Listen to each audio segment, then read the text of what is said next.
very warm welcome to everyone for attending our meditation course. This will be a series of Satipatthana meditation, theory and practice session. What is Buddhist meditation? There are many types of meditation methods existing today, and all can be broadly categorized into two types, namely samatha or tranquility meditation and satipatthana meditation, or known as mindfulness meditation. The Buddha taught 40 types of samatha meditation. Some samatha meditations lead to mental absorption, or jhana in Pali.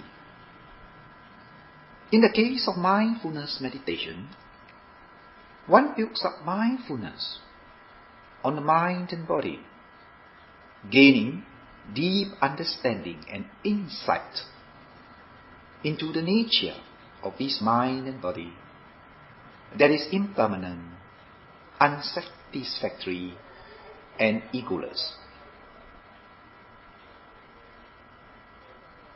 In this meditation, you learn the nature of mind and body, which you can't learn from books. You can read books and gain knowledge from books, but you cannot experience what you read from the book. You have to meditate to experience this nature of mind and body, things as they truly are, not just concepts, thinking, or beliefs. Only then it arrives at the insight knowledge, or known as experiential knowledge, the knowledge that is gained through experience and not through reading, listening, thinking, or analyzing, but through direct experience. The Mahasatipatthana Sutta, the great discourse on the fourfold establishments of mindfulness, is considered one of the most important discourses of the Buddha. The Buddha has declared, "Bhikkhus, this is the one and only way for the purification of beings, for the overcoming of sorrow and lamentation, for the eradication of bodily pain and mental grief, for the gaining of the right path, and for the realization of Nibbana," that is to say, the fourfold establishments of mindfulness. The Buddha covered all aspects that one could possibly encounter in the practice: body, feelings, mind, and reality objects, which consist of the 5 hindrances, 5 aggregates, 6 internal and 6 external sense bases, 7 factors of enlightenment, and the 4 noble truths. The discourse ends with the Buddha's assurance that one who ardently practices the fourfold establishment of mindfulness is certain to attain the ultimate goal of realization, the state of being free from all mental pollutants. The discourse has such great importance that the Buddha reiterated this discourse at great length before his parinibbana. So, in these and the following audio lessons, I will be explaining the Satipatthana or mindfulness practice. By going directly and referring to this discourse which the Buddha originally expounded to the people of Kurus. So here, we return to the basic, orthodox scripture spoken by the Buddha as a guide. In this way, you gain a complete understanding of what the Buddha really taught. You can also gauge whether you are on the right track, or if there is any missing part in your practice that you might need to include. Why must we meditate? In the opening of the discourse, the Buddha said that there are 7 kinds of benefits that can be attained by this mindfulness meditation. I shall now go through the 7 benefits one by one. The first benefit is the purification of beings. The beings who practices this mindfulness meditation become purified. How is it so? By nature, human mind is a mixture of wholesome and unwholesome mind. Wholesome minds lead to a lot of peace and happiness for oneself and others, while the unwholesome or impure mind causes a lot of conflict, disturbances, sadness, unhappiness, and dissatisfaction. There are 10 kinds of impurities mentioned in the scriptures, and they are rites and rituals, doubts, wrong views, sensual lust, aversion, attachment to material and immaterial existence, conceit, restlessness, and ignorance. It is because of these defilements that a whole mass of suffering is caused. Purifying one's mind gives rise to wholesome minds, which, as you know, give rise to happiness. The Buddha declared the first benefit of the Satipatthana meditation as purification of beings, which is referring to purification of the mind. How does mindfulness meditation purify the mind? Satipatthana meditation is able to purify beings through continuous mindfulness. Continuous mindfulness develops concentration, which in turn suppresses the defilements. In this way, mind becomes pure. The defilements are the ones that agitate the mind, cause a lot of confusion, a lot of sadness, one person against another out of jealousy, sometimes family members against family members, and even children against parents, fighting among each other, and even one country against another, out of anger, out of jealousy, out of hatred. If everyone could learn to purify one's mind, there would be more peace and happiness at home, at the workplace, and also countries around the world. The second and third benefits are overcoming of sorrow and lamentation.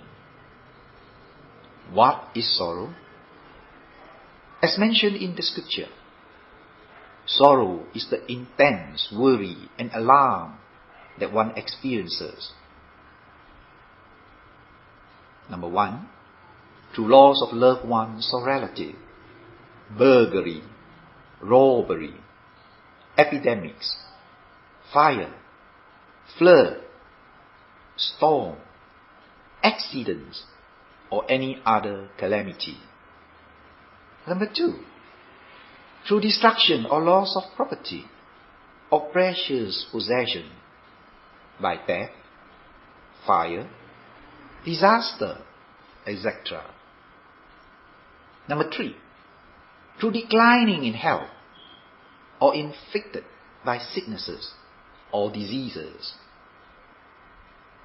Here are some examples which I want to bring out. Sorrowful is one who loses someone who is so dear and precious, such as husband, wife, children, parents, brothers and sisters. Sorrowful is one who loses all his wealth in bad investments. Sorrowful is one who lives in poverty, such as those lacking in basic necessity, food, clothing, and proper dwellings. Sorrowful is one who is afflicted with incurable diseases, such as cancer. Nowadays, there are many who are sick with cancer. You can imagine the amount of physical pain and sorrow they have to go through. Sorrowful is one who feels unwanted. It is a common phenomenon that today's parents are often so busy with their work or other matters that their children feel lonely and unloved, sometimes in retaliation or in their struggle for attention. They associate with bad characters, start smoking, taking drugs, and create other social ills. That is sorrowful for the children as well as the parents. Sorrowful is he who is dying and forced to be separated with everything that he treasures and loves. We cannot imagine what sorrow really is unless one has experienced it personally. Probably we say, yeah, I understand. What is lamentation? Lamentation is the crying, wailing, screaming due to intense mental pain or due to loss of loved ones or precious property. Now we come to how does mindfulness overcome sorrow and lamentation? Firstly, through the development of detachment mental state. In Pali, it is called Alobha Cetasika. Mindfulness meditation can be said as a practice of noting mind and matter.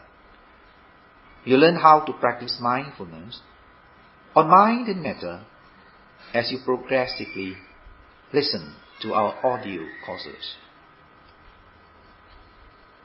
If you are practicing mindfulness correctly, it would mean mind and body processes are mindfully noted as an object. As such, the meditator is not attached and should not be attached to any phenomenon that arises. In doing the practice correctly, detachment mental state is developed. For example, you may get carried away by thoughts for a while before returning to the rising and falling of the abdomen in your meditation practice. Now, if and when you start to note the mind, when thinking has arisen, then thinking becomes an object. In this way, the mind is detached from those thoughts. Hence, not getting carried away by thoughts. Getting carried away by thoughts means you are not aware of the thoughts at all. For instance, you got so angry that you start scolding, hitting, and then perhaps regret it later. There are children who ended up in hospital after being caned by the parents because the parents got carried away by their thoughts, thinking it is for the good of their child. In other words, they lost their mind and got carried away by their thoughts, as they were not detached. When the mind is not detached from objects, one cannot think properly. One becomes emotional, because one is absorbed in the thinking. If the thoughts are negative, or if a person is in sorrow, and that person keeps thinking about those sorrowful thoughts, he is said to be absorbed in his thoughts. Now this is unwholesome absorption, which brings out more sadness, sorrow, and lamentation. One cannot sleep or eat, and becomes dysfunctional because the mind is full of sorrow. When the mind is trained to note mind and body with detachment, this agreeable object that touches the senses will not be able to find a foothold in the mind, therefore unable to build up mental disturbances and sorrow. As the mind detaches from the object, suffering subside and disappear.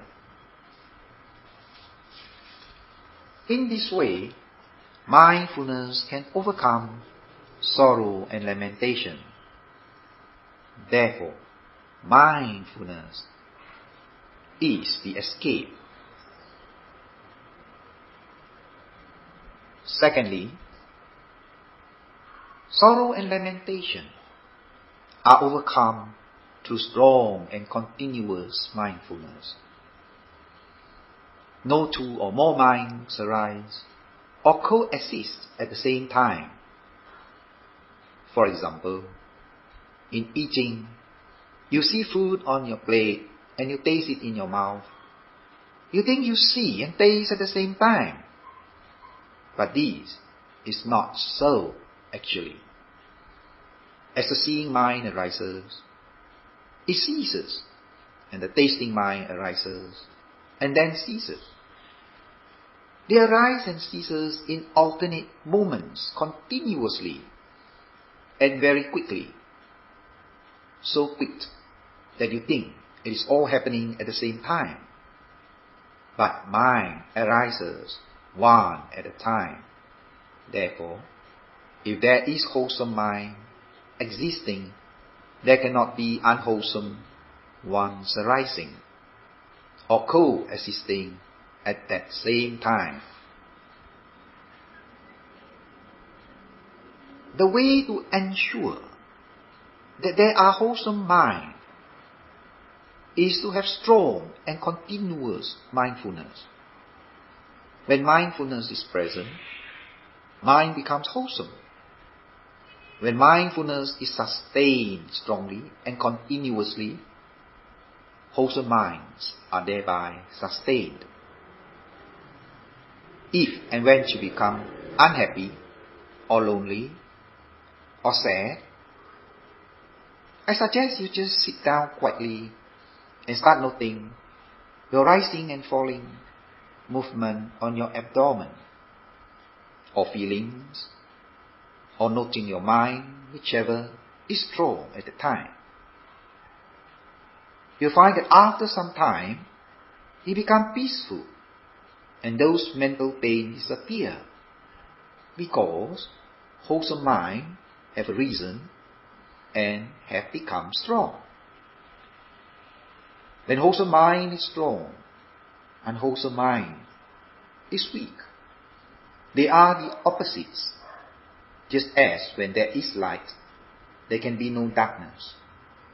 Only the absence of light, there is darkness. Similarly, absence of wholesome mind is the unwholesome mind. On the other hand, if we continue to think a lot of negative thoughts, unwholesome minds would persist. Consequently, a lot of dissatisfaction, ill will, discontentment, anger, frustration, sadness, lamentation, pain, grief, despair are produced. On the other hand, continuous mindfulness produces wholesome mind that overcomes sorrow and lamentation.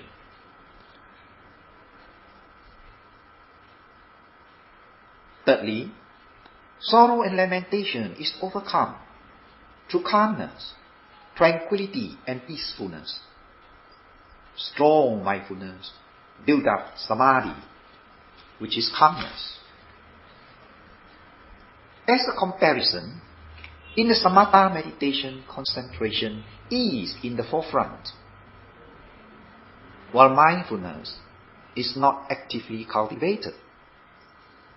In mindfulness meditation, mindfulness is in the forefront, and when mindfulness is strong, only then concentration is developed.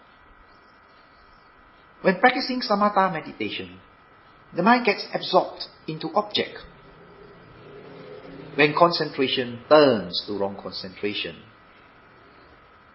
it leads to hallucination, because such meditation perceives unreal objects as real. The danger is the mind would not be able to distinguish hallucination from reality object. Without mindfulness, one is not aware that the mind is experiencing hallucination. It thinks it is real. Whereas, in the mindfulness meditation, one notes body, feeling, mind, and reality objects, and does not lead to hallucination. It leads to seeing more of reality, understanding more of reality. The more and more you practice mindfulness, the more you know your body, feelings, mind, and reality, and the more you understand how to deal with such objects and overcome the whole mass of suffering, meaning the whole mass of mental torture. In this way, mindfulness meditation is not dangerous at all if you practice it correctly, properly, following instructions closely, guidance and giving feedbacks during Q&A sessions. It is not dangerous because mindfulness meditation develops the wisdom to see things as they really are. Through practice of mindfulness, when calmness is achieved in various degrees, it overcomes and suppresses sorrow and lamentation. Now coming to the fourth and fifth benefits, they are eradication of bodily pain and mental grief. There are two types of pain that can be experienced most of the time, namely bodily and mental pain. Bodily pain includes cuts on the body with sharp object, headaches, and stomach aches. Cancer patients suffered strong internal bodily pain. What is mental grief? Mental grief includes ill will, displeasure, anxiety, fear, misery, sadness, etc. Mind and body are interdependent. Bodily pain affects the mind, and mind also in turn affects the body. When there is bodily pain, and if you are not mindful, the mind feels the pain. When mind feels the pain, if you are not mindful, it affects the body. The body becomes sick and painful. There are times when one is overworked. He or she takes it out on the others. Why? It is because their body is overstressed. When the body feels stressed up, the mind is stressed and tense too. Without mindfulness, without being aware, one tends to take it out on the near person or loved ones. Hence, it is good to have time in between work to rest the body. When the mind is affected by the body, it will be like being shot twice by an arrow. Once in the body, and then the next one in the mind. However, if you are mindful, you will only experience the body pain, but there will be no pain in the mind. You may ask if that is possible. If you meditate, you soon know that it is indeed possible. Different types of body pain can be experienced during meditation. Hot burning pain, numbness pain, tension pain, twisting pain. You feel like your legs or your arms or neck twisted up or pulled apart. Piercing pain or just unbearable pain, very strong pain. If you were to watch the body pain mindfully, the mind soon is not affected by the pain because the mind is detached. Observing pain is merely an object, as if it is not yours or belong to you. In this way, the body does not affect the mind. Pain is merely an object for meditation. Many meditators have experienced that. Only when you practice, you face the pain head on. Otherwise, you would always or usually run away from pain because mind fears pain, mind dislikes pain. This is how in mindfulness meditation, the mind is trained so strongly that even our body pain do not affect the mind. It has also been documented that mindfulness meditation heals bodily pain, sicknesses, and many other types of diseases. Why?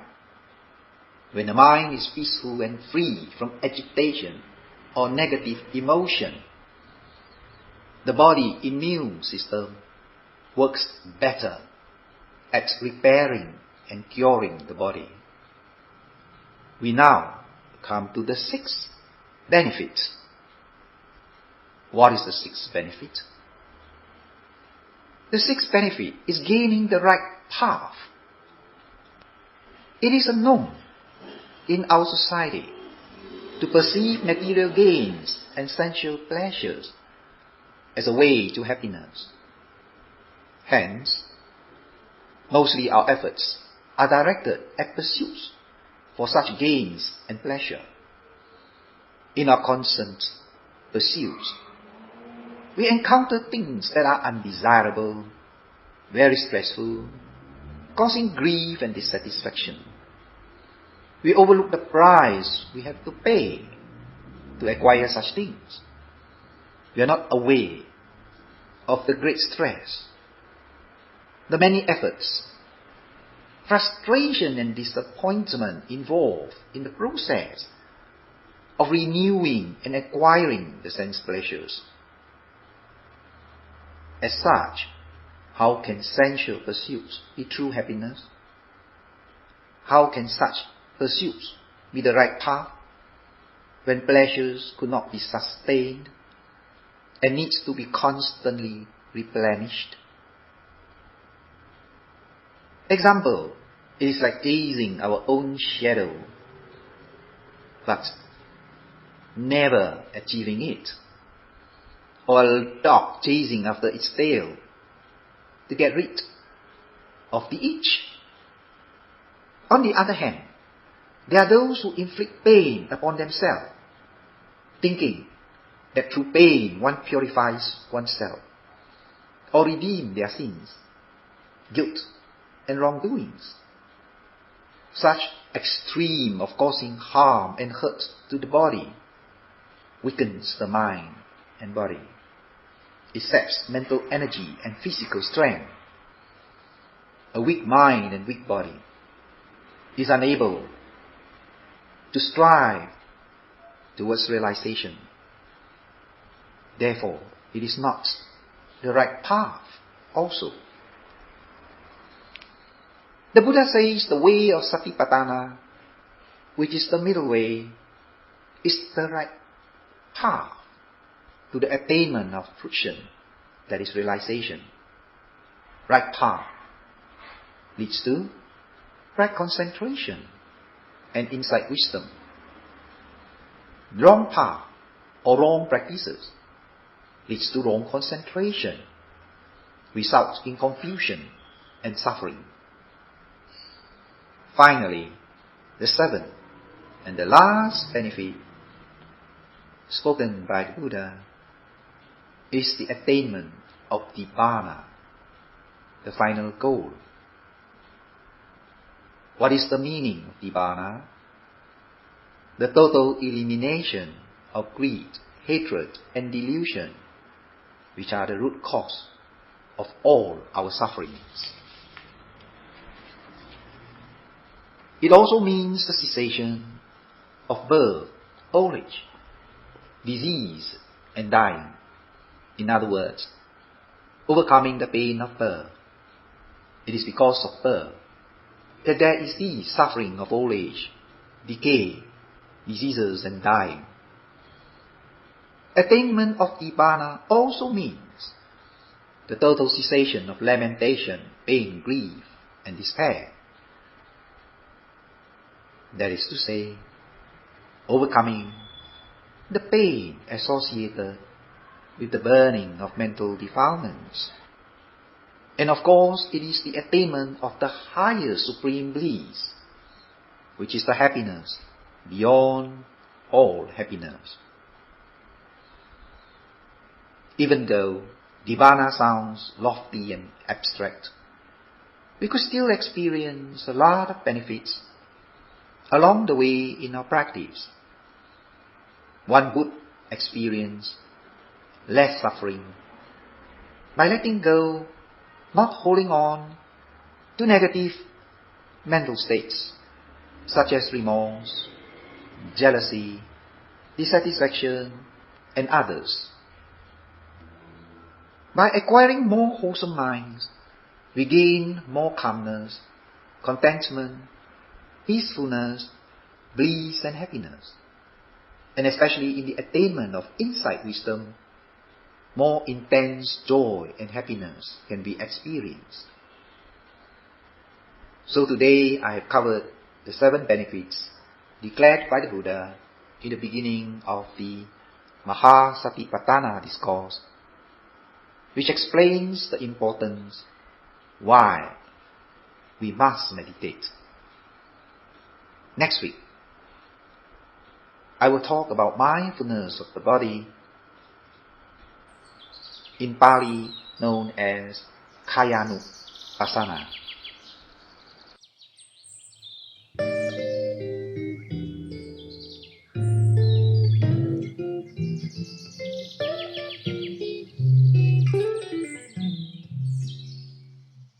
Contemplation of body. Mindfulness on breath. A big welcome to our second lesson of the Satipatthana meditation discourse series. Previously, I have covered the 7 benefits mentioned in the opening of the discourse. Today, I shall explain a little on the practice of mindfulness of the body, Kayanupassana. The Buddha expounded a few contemplations within Kayanupassana, starting with mindfulness on the breath. For today, I will cover mindfulness on the breath, leaving the rest for the following talk. I will firstly go through the discourse on this section, then explain the practice in accordance with the discourse. The Buddha continues, O monks, how does a monk live practicing body contemplation on the body? Herein, a monk having gone to the forest, or to the roots of a tree, or to a vacant place, sits down in cross-legged posture, keeping his body erect. He establishes mindfulness before him. As a householder or a lay person, a quiet place or alone in your room would be sufficient to get into the practice. Sitting down in a cross-legged posture with the body erect is a stable posture, and one would be able to maintain the practice for a relatively long time, therefore suitable for the purpose. On the other hand, sitting relaxed with one leg placed on the floor may be suitable for many people who are not used to the cross-legged posture. This alternative posture is less painful, less stiff, and slightly more comfortable. So a comfortable posture with the mind prepared for meditation would be a good start to the practice. The Buddha then continues. Mindfully, he breathes in and out. This is the first phase of the practice. In the beginning, the meditator should try to maintain his attention on his in and out breath continuously for a certain time to build up calmness or samadhi. At this point, I would like to explain meditators who practice anapanasati by just breathing in and out without going into the characteristics of the breath described by the Buddha in the second phase is then considered a samatha or tranquility meditator.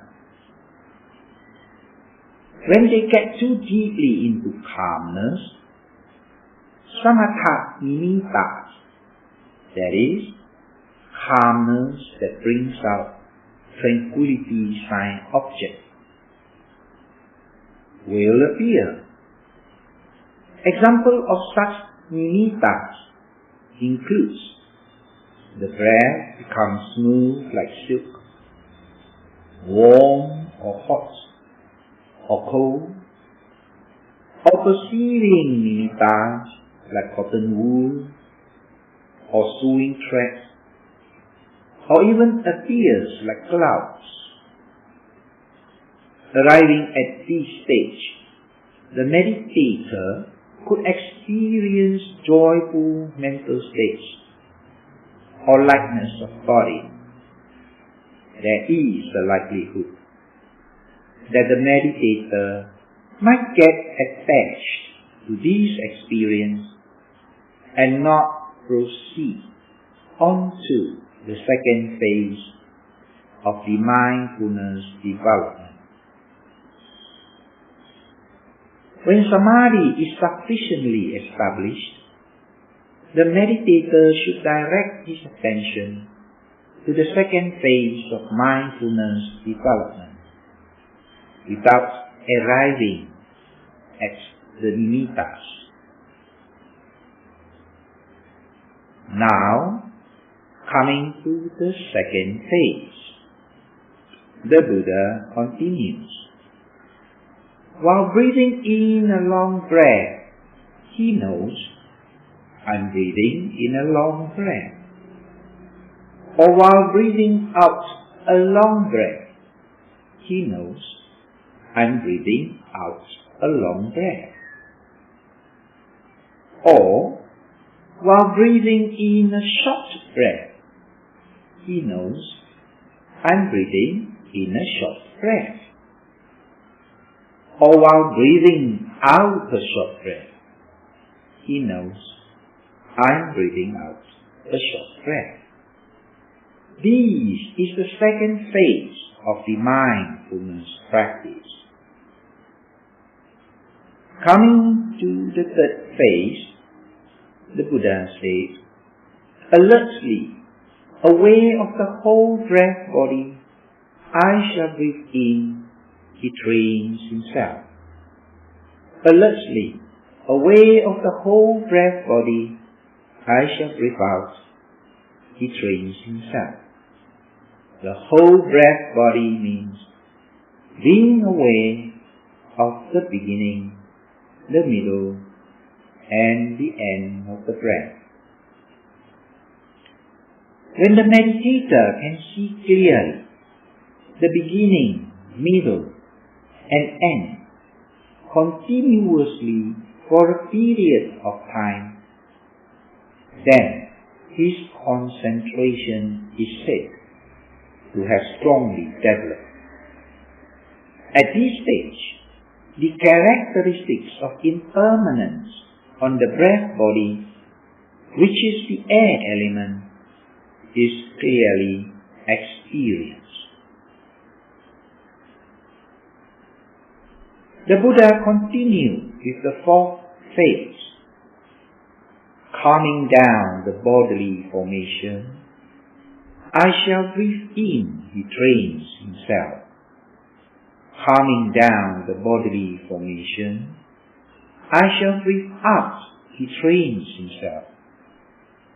Now arriving at this juncture, the mind is ready to experience the characteristics of mind and body process deeply, and in due course gaining insight wisdom. The Buddha continues. Thus, he lives practicing internally body contemplation in the body. In practice, this means the meditator should look internally to his breath body and nothing else, not allowing the mind to stray or be distracted by other non-meditation objects, such as intentionally thinking, dreaming, imagining, or allowing the mind to wander outward to external objects such as sound, music, or chatter. The Buddha continues.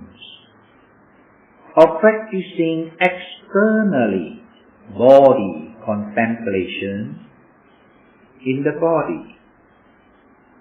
Now, why should we practice external body contemplation in the body?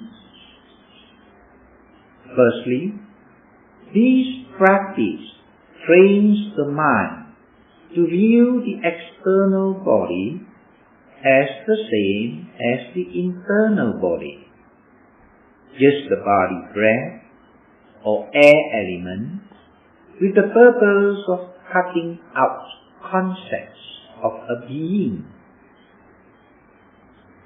self, or somebody. Secondly, if a meditator is able to practice internal as well as external body contemplation, then the meditator will have the perception of elements, even when dealing with external objects. When mindfulness is directed on the external body, the meditator is able to maintain mental balance and harmony when perceiving loved ones and others. This is so because such persons are perceived as only body or external elements. Usual habitual response of anger and frustrations do not arise when expectations are not fulfilled. Only when they are perceived as you and me, then concept arises as I am right, you are wrong. Ego arouses ill will and hatred, leading to confrontations and fights. If there is no concept of you and me, but just elements, which is the ultimate conditioned reality, there would be no problem at all. The Buddha continues, of practicing both internally and externally body contemplation in the body. This is to say, mindfulness can be maintained and strengthened continuously without interruption. The Buddha said, he is contemplating the arising of air element in the body, or he contemplates the passing away of air element in the body, or both arising and passing away of air element in the body, or the mindfulness that there is only this body now clearly established in him, just enough for knowledge into reality, insight, and just enough mindfulness, he remains detached. Note that the Buddha reminds the meditator to contemplate the arising and passing away in every section of the discourse. Why did the Buddha constantly emphasize the arising and passing away? Because it is important that the meditator is on the right direction in this development of insight wisdom or mindfulness meditation. Firstly, without this direction, the meditator could easily fall for the craving of psychic power, which when practiced wrongly could lead to hallucination and a lot of misery. This is not the way to insight wisdom. Secondly, without direction, meditators unknowingly diverted into a concept of developing pure consciousness to merge and be one with another supreme consciousness. These again magnify and strengthen the ego, which is the source of suffering. The bigger the ego, the more the pain. Thirdly, even the meditator who is practicing on the rising and falling or other foundations without these directions would also get stuck in merely practicing calmness or tranquility meditation. Fourthly, if meditators do not perceive the meditation object in a rising and passing away, with their strong craving for Nibbana, would mistakenly assume the byproducts such as seeing lights, rainbows, hearing pleasant sounds, seeing the Buddha image, or Rupa, Devas, or getting into deep sleep as signs of attainment of Nibbana. The arising and passing away is first applied as a direction for the practice. Not only is it used as a signpost, it is of utmost importance that this experience is attained as insight wisdom before deeper insight wisdom can be achieved. It is necessary to emphasize the importance of observing the rising and passing away of meditation objects, as these lead to the realization of the universal characteristics of impermanence, the reality of constant changing. I have mentioned only a few reasons which I deem sufficient, but there are more. In closing of this section on mindfulness of breath, the Buddha said, "Monks, thus indeed a monk lives practicing body contemplation in the body."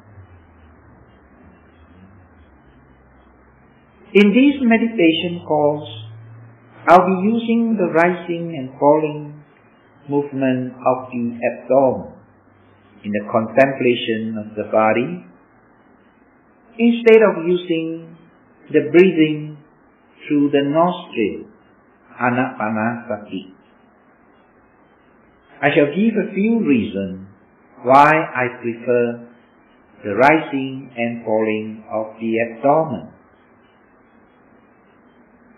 Firstly, to note, the breathing through the nostrils is air element. So is the rising and falling of the abdomen. Although both are air elements, breath through the nostrils is very subtle, as the area in the nostril is small. It is hard to detect the sensation of that air in and out. In contrast, the area of the abdominal movement is larger and grosser.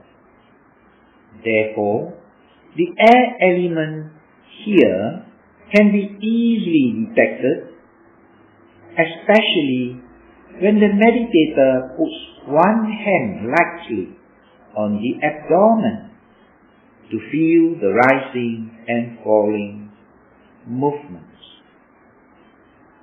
As such, mindfulness on the body air element is more easily built up this way compared to using the breath or air element through the nostrils. Secondly, through feedbacks, those who practice anapanasati frequently encounter headaches, giddiness, forehead tension, head pain, dizziness, vomiting sensation, etc., etc. This is because the object is subtle and the meditators find it hard to detect the air going through the nostril.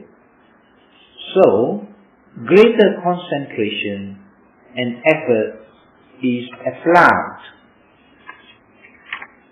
Such complications usually do not occur in those who use rising and falling movements of the abdomen, as the area is larger and movements are noticeable.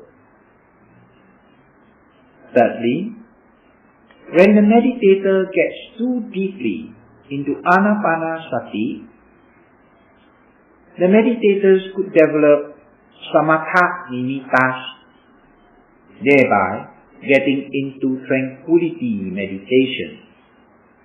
At this juncture, it becomes difficult for them to establish mindfulness on the other bases, such as feeling, mind, and Dhamma. The mind tends to hold onto the nimittas object, leading towards mental absorption, which is not the goal of mindfulness practice in this discourse.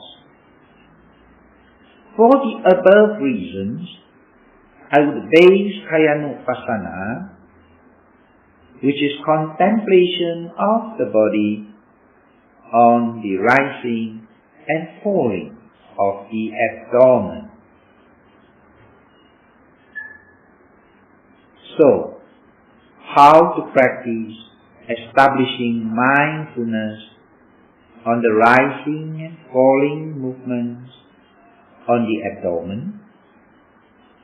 The approach is exactly the same as described in the mindfulness on breath, anapanasati, in the discourse. In the first phase, we establish mindfulness on the abdomen to gain samadhi or calmness by staying on the rising and falling movements continuously for a certain time.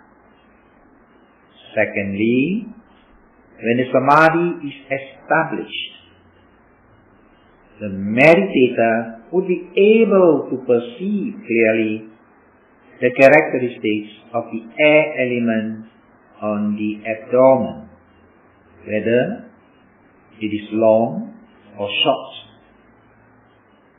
Thirdly, when the mindfulness is further developed, concentration becomes strong, and the meditator would be able to perceive the beginning, middle, and end of the rising of the abdomen.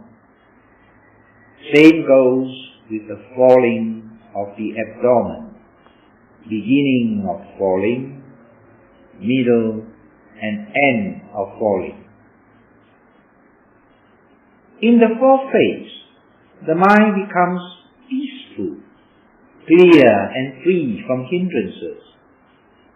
At this point, he begins to experience the characteristics of the mind and body processes deeply, gaining insight, wisdom.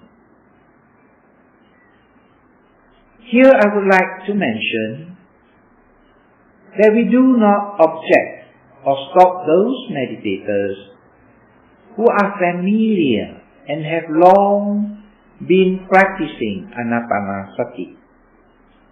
They are, of course, free to continue to use in and out breath as the base, bearing in mind the cautions mentioned above. But for beginners who have yet to practice anapanasati, it would be advisable for them to meditate using rising and falling of the abdomen.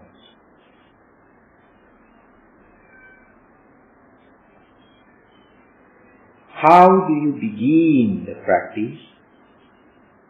In the opening of the discourse, the Buddha instructed the monks the way to prepare for the practice. As such, the Buddha said, "Here a monk leaves for the contemplation in the body." How? Ardent, clearly comprehending and mindful, having outgrown covetousness and greed about the world. Now, this preparation also applies to the practice of mindfulness on all other bases, which would be covered in our course later on. What is ardent? Ardent means one should really put the mind to the meditation practice. In other words, one should be serious. One should bring out the energy and not be lazy, nor be slacking, nor be half-heartedly. One should put enough effort and enthuse and earnest in the practice. What is clearly comprehending and mindful? It means clearly seeing and knowing the object of meditation. That is to say, to look and observe deeply into the object and to know its characteristics, whether breathing in is long or short,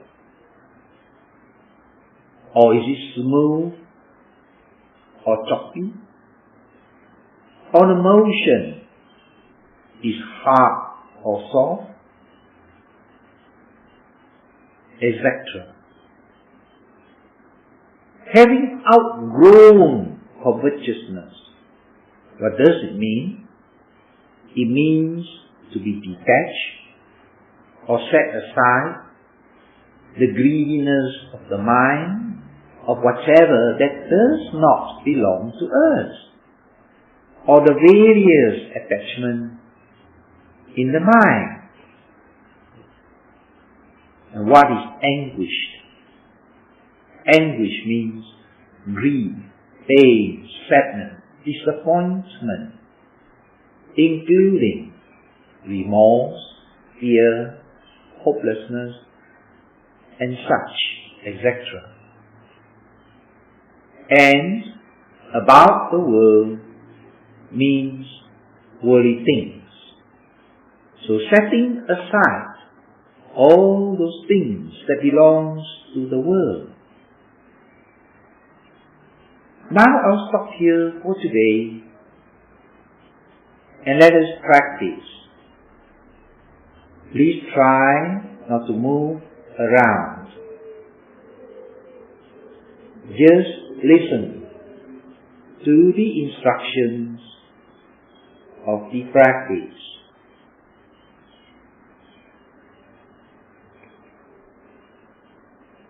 Look downwards, then gently close your eyes.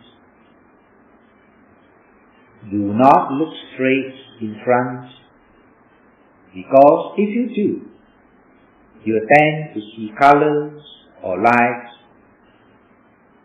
So look downwards and gently close your eyelids. Firstly, to prepare your mind in this way, mentally put aside all the busyness, ambitions, business affairs, various concerns, worries, frustrations, sadness, anger, ill will, etc. Just lay them aside for this duration so that you can concentrate and calm down your mind. Let us first go through the relaxation process. Direct your attention to your forehead area. Consciously just relax. Then go to your eyes area. Then the area of the mouth. Put a gentle smile on your lips so that you feel relaxed on your face and jaws. Then go towards the shoulder areas, arms and fingers, legs and toes. Do a couple of times if necessary. Once you're relaxed, lightly put your left or right hand on your stomach. Take a deep breath and wash the rising of the abdomen. Then stop. Then breathe out and stop. Do it again a couple of times or until you can feel the rising and falling movements of the abdomen. When you can feel it, put your mind there and breathe normally. Just observe the air element of the abdomen rising and falling movement. If your mind is thinking and it is not strong, just ignore your mind. Ignore the thinking. Just carry on with your rising and falling. Unless it has become strong, then watch your mind and note thinking, thinking, thinking.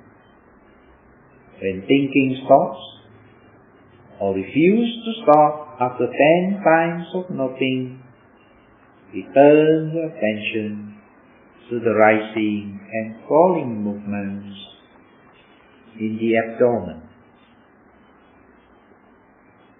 Keep your mind steady, peaceful and calm. Stay on the meditation object. When the mind gains some concentration, only then you may direct your mind to that stronger object which pulls the mind away from the rising and falling. Example, the agitated mind, or thinking, or bodily pain. At this point, you may gently switch and observe the more prominent object when the previous one subsides. You may return to rising and falling of the abdomen when no other objects are noticeable.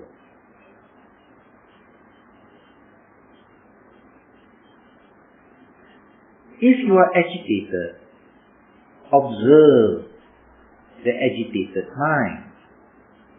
Do not do what your mind says. Just observe the mind as an object. If the mind says move the leg, don't move. Just watch the mind as an object.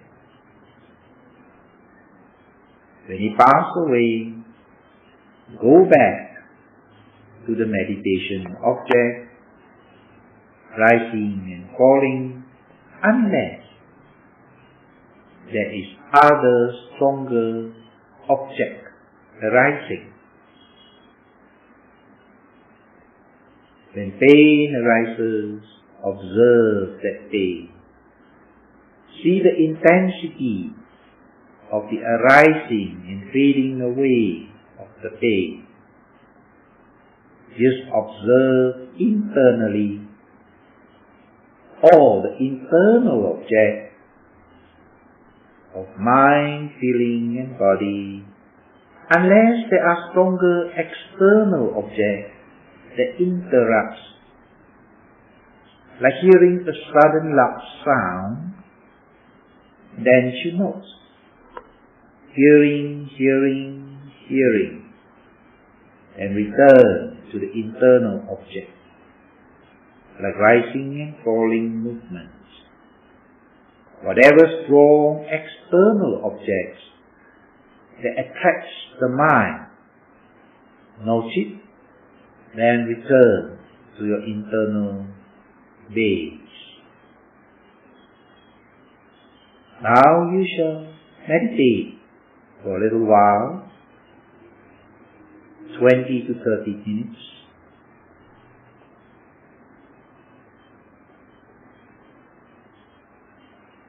Just stay calm and peaceful. Still your body. Just go to your rising and falling.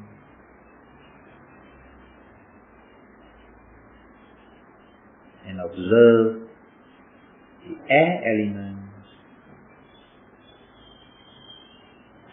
or the mind, or the feeling, whichever is strong.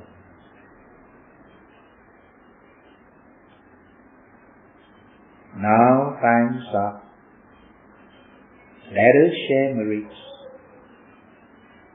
Meditation cultivates strong, wholesome mind, and that is great merits. We shall now share our merits. Please repeat after me. With this mindfulness meditation, having acquired great merits, I share these merits with my house-protecting devas, and devas everywhere. I share these merits with my dear departed relatives. I share these merits with all beings, seen and unseen, near and far, big and small, strong and weak. May all beings everywhere be well and happy, sharing these merits. Sadhu, sadhu, sadhu.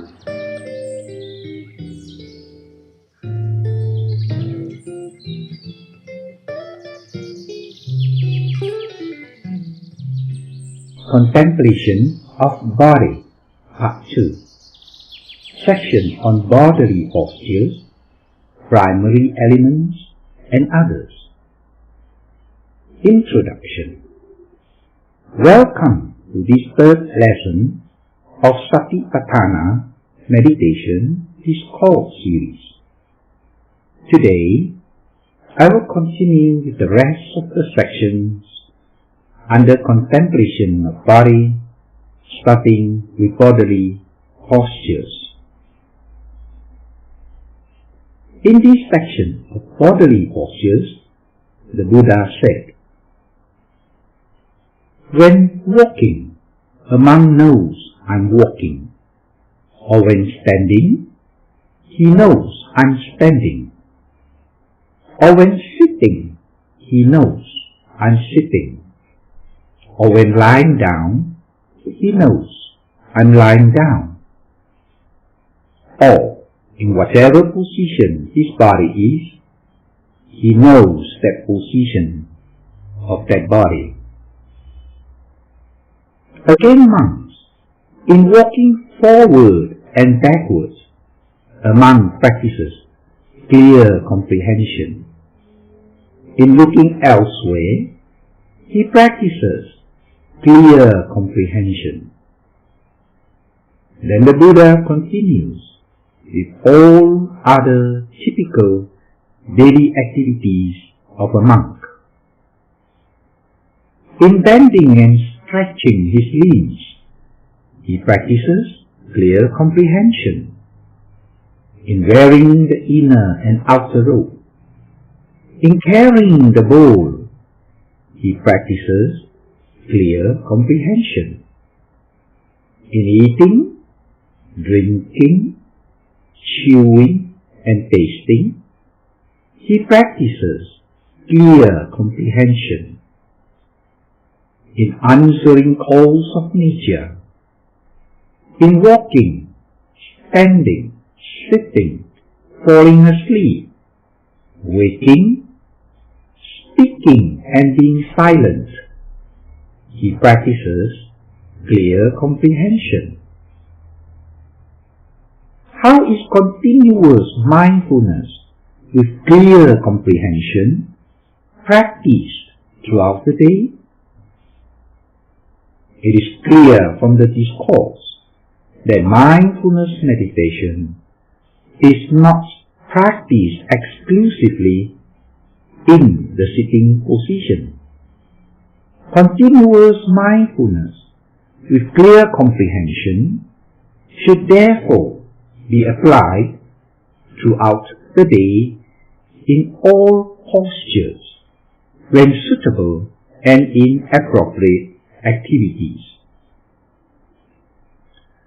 In a retreat center, it is generally safe and all typical activities would be appropriate and suitable for a meditator to practice continuous mindfulness throughout the day.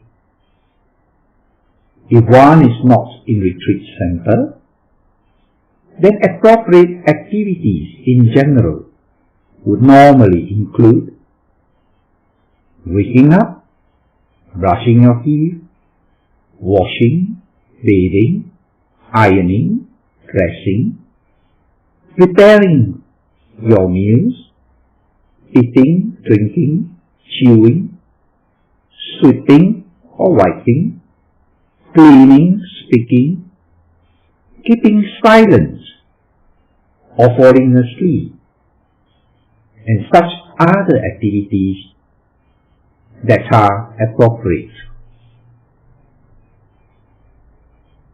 Other activities which require careful attention to avoid harm, such as driving or crossing a road, would be unsuitable to place your attention on your bodily postures or movements. For the safety of oneself and others, you should be aware of the external objects, such as other drivers, pedestrians, or cars on the road. So, in contemplation of the postures mentioned by the Buddha, the meditators will eventually experience the four great elements, such as the motion element, which is more obvious, Before I go further as to how continuous mindfulness with clear comprehension is applied in all the postures and appropriate activities, I will first go through what are primary elements. Reflection on the primary elements. The primary elements in Pali is known as Patthavi, Apo, Tejo, and Vayu. Patthavi means the element of expansion, simply known as earth element. It can be experienced through the sensation of hardness and softness in all postures. For instance, when we remain seated for too long in one posture, you could experience the hardness on your buttock. Or when having stood for a while, the feet that touches the floor will begin to feel hardness. Or other parts of the body begins to feel stiffness, all which are manifestations of earth element. Apo means the element of cohesiveness, simply known as water element. It is the water element that binds all elements together. A way to explain these elements would be like mixing water into the flour, which then results in a dough. The dough without water would remain in powdery form and is dry. Just as when a person dies, the body dries up and turns into dust because the cohesive element has become weak. Tejo is the temperature element, simply known as fire element. The hot and cold feeling that we experience is the manifestation of temperature element. Fire element has the function of mixturing. When the elements are unbalanced and heat temperature becomes too strong, then the body is succumbed to fever. When the temperature of cold is strong, then the body is liable to catch a cold. It is this heat element that is the maturing and the decaying factor in the form, in Pali called rupa. Vayu is the element of motion, or simply known as wind element. Wind element is present in the whole body, including the abdomen, which can be experienced through the rising and falling movements. The wind element is the support in the sitting and standing posture. Wind element is the motion in the body movement, such as walking, bending, stretching your limbs, wearing or dressing, running, combing, swimming, and all other bodily movements. How to practice continuous mindfulness with clear comprehension in all postures and appropriate activities. Now, one of the ways to practice continuous mindfulness with clear comprehension is to direct the mind attentively to all our postures and appropriate activities of the body. In sitting, the meditator first pays attention to the rising and falling movements on the abdomen, which is the wind element. As the meditator's attention becomes keen, the meditators will notice other elements present in the rising and falling movement, such as tension, hardness, softness, which are actually earth elements. When the meditator remains seated for a while, he or she begins to feel hardness on the buttock, that is earth element. In sitting posture too, one can experience strong heat element built up in the body and sweat profusely, or they could feel cold with air con, that is cool wind element blowing on the body.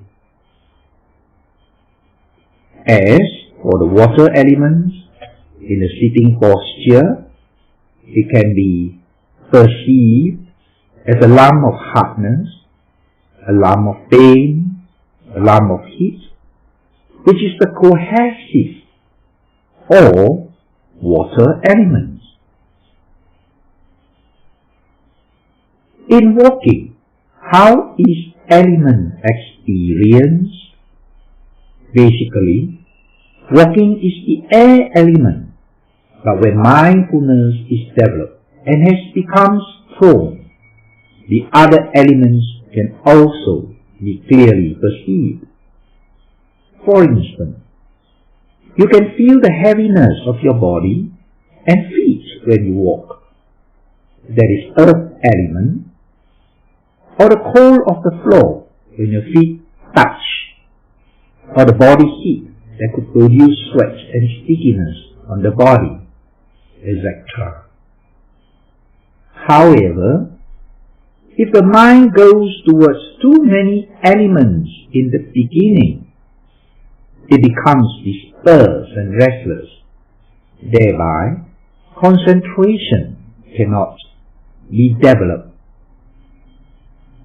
In the case when the mind becomes restless and disturbed and pulls the attention away from the air element, then the meditator should stand still and observe the mind for some time before he returns and continues on with his walking meditation, noting the air element.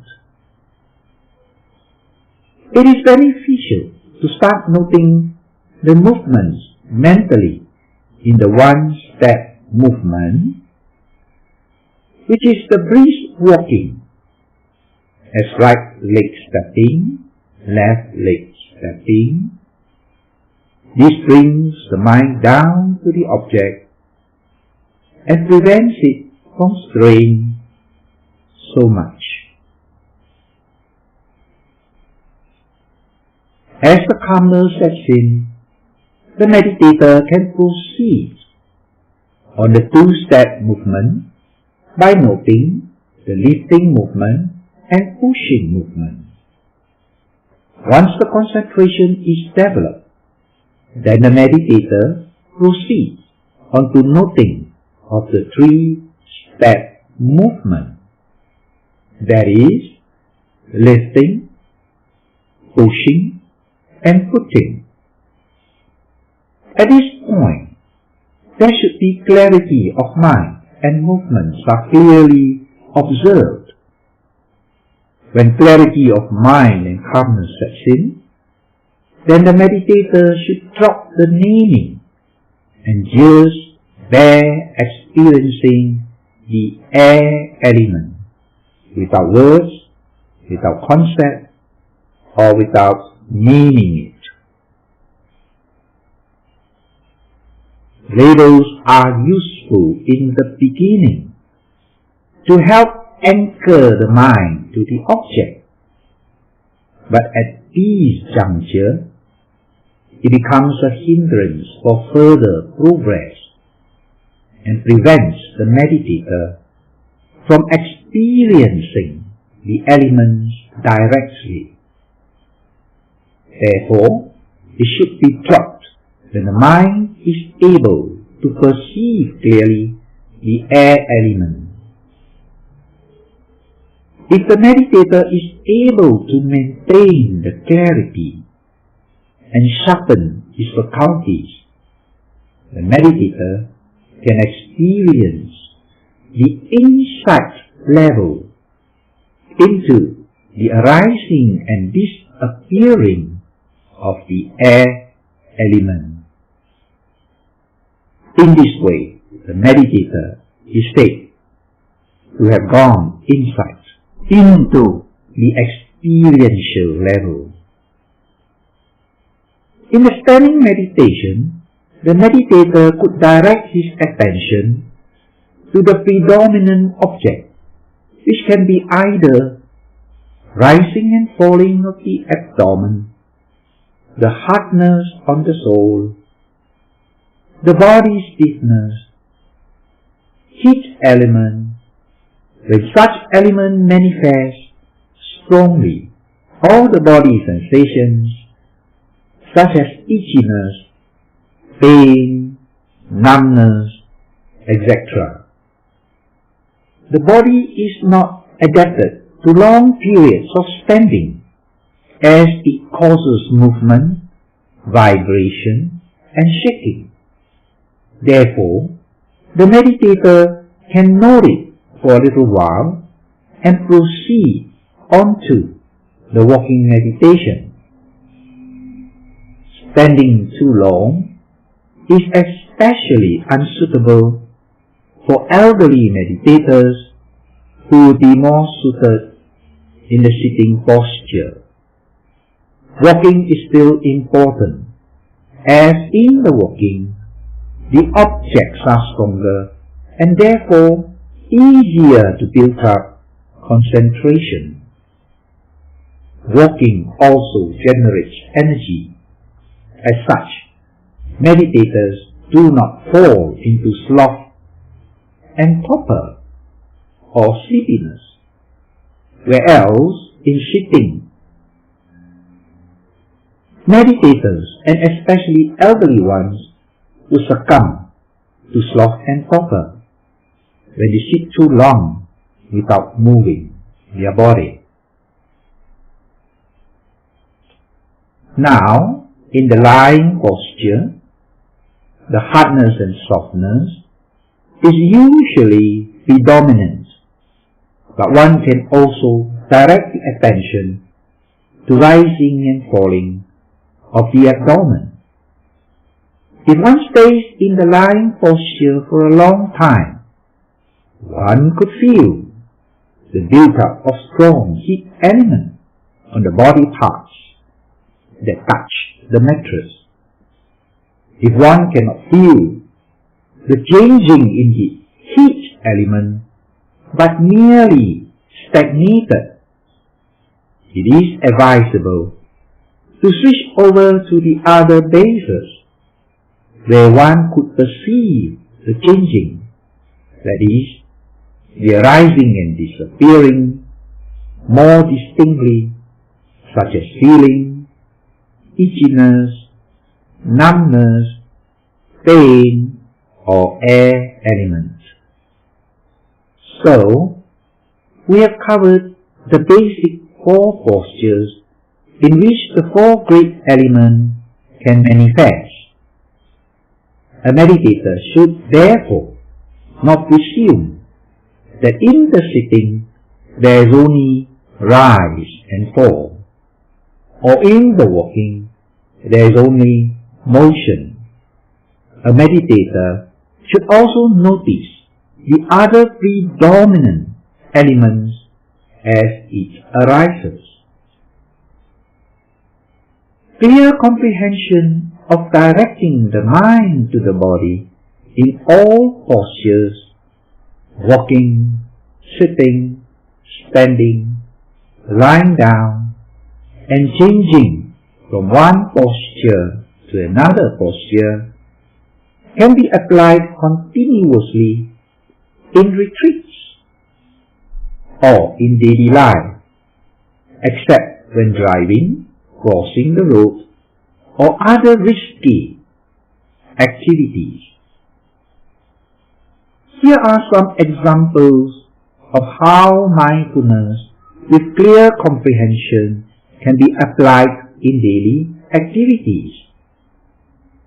When brushing teeth, washing, bathing, preparing for your meals, eating, drinking, chewing, sweeping, wiping or cleaning, you can direct the mind to the movements of the hands or body with bare attention, noting the air element.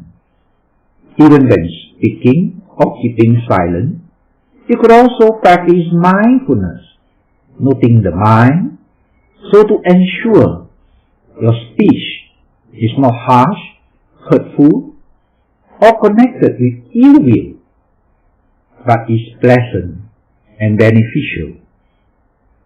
Why should we train our mind to perceive body as elements or as an ultimate conditioned reality?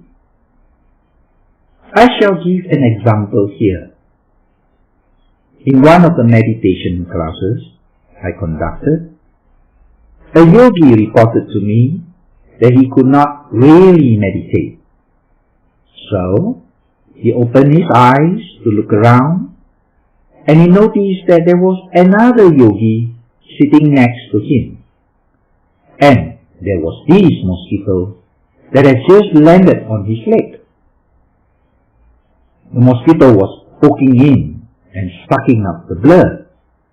In the process, it caused the mosquito's body to turn red in color. He continued to be amazed and wondered if his neighbor felt pain. Then I say, "Oh, you can see it so well because it is not your leg. And if it is your leg, you would probably smash the poor mosquito.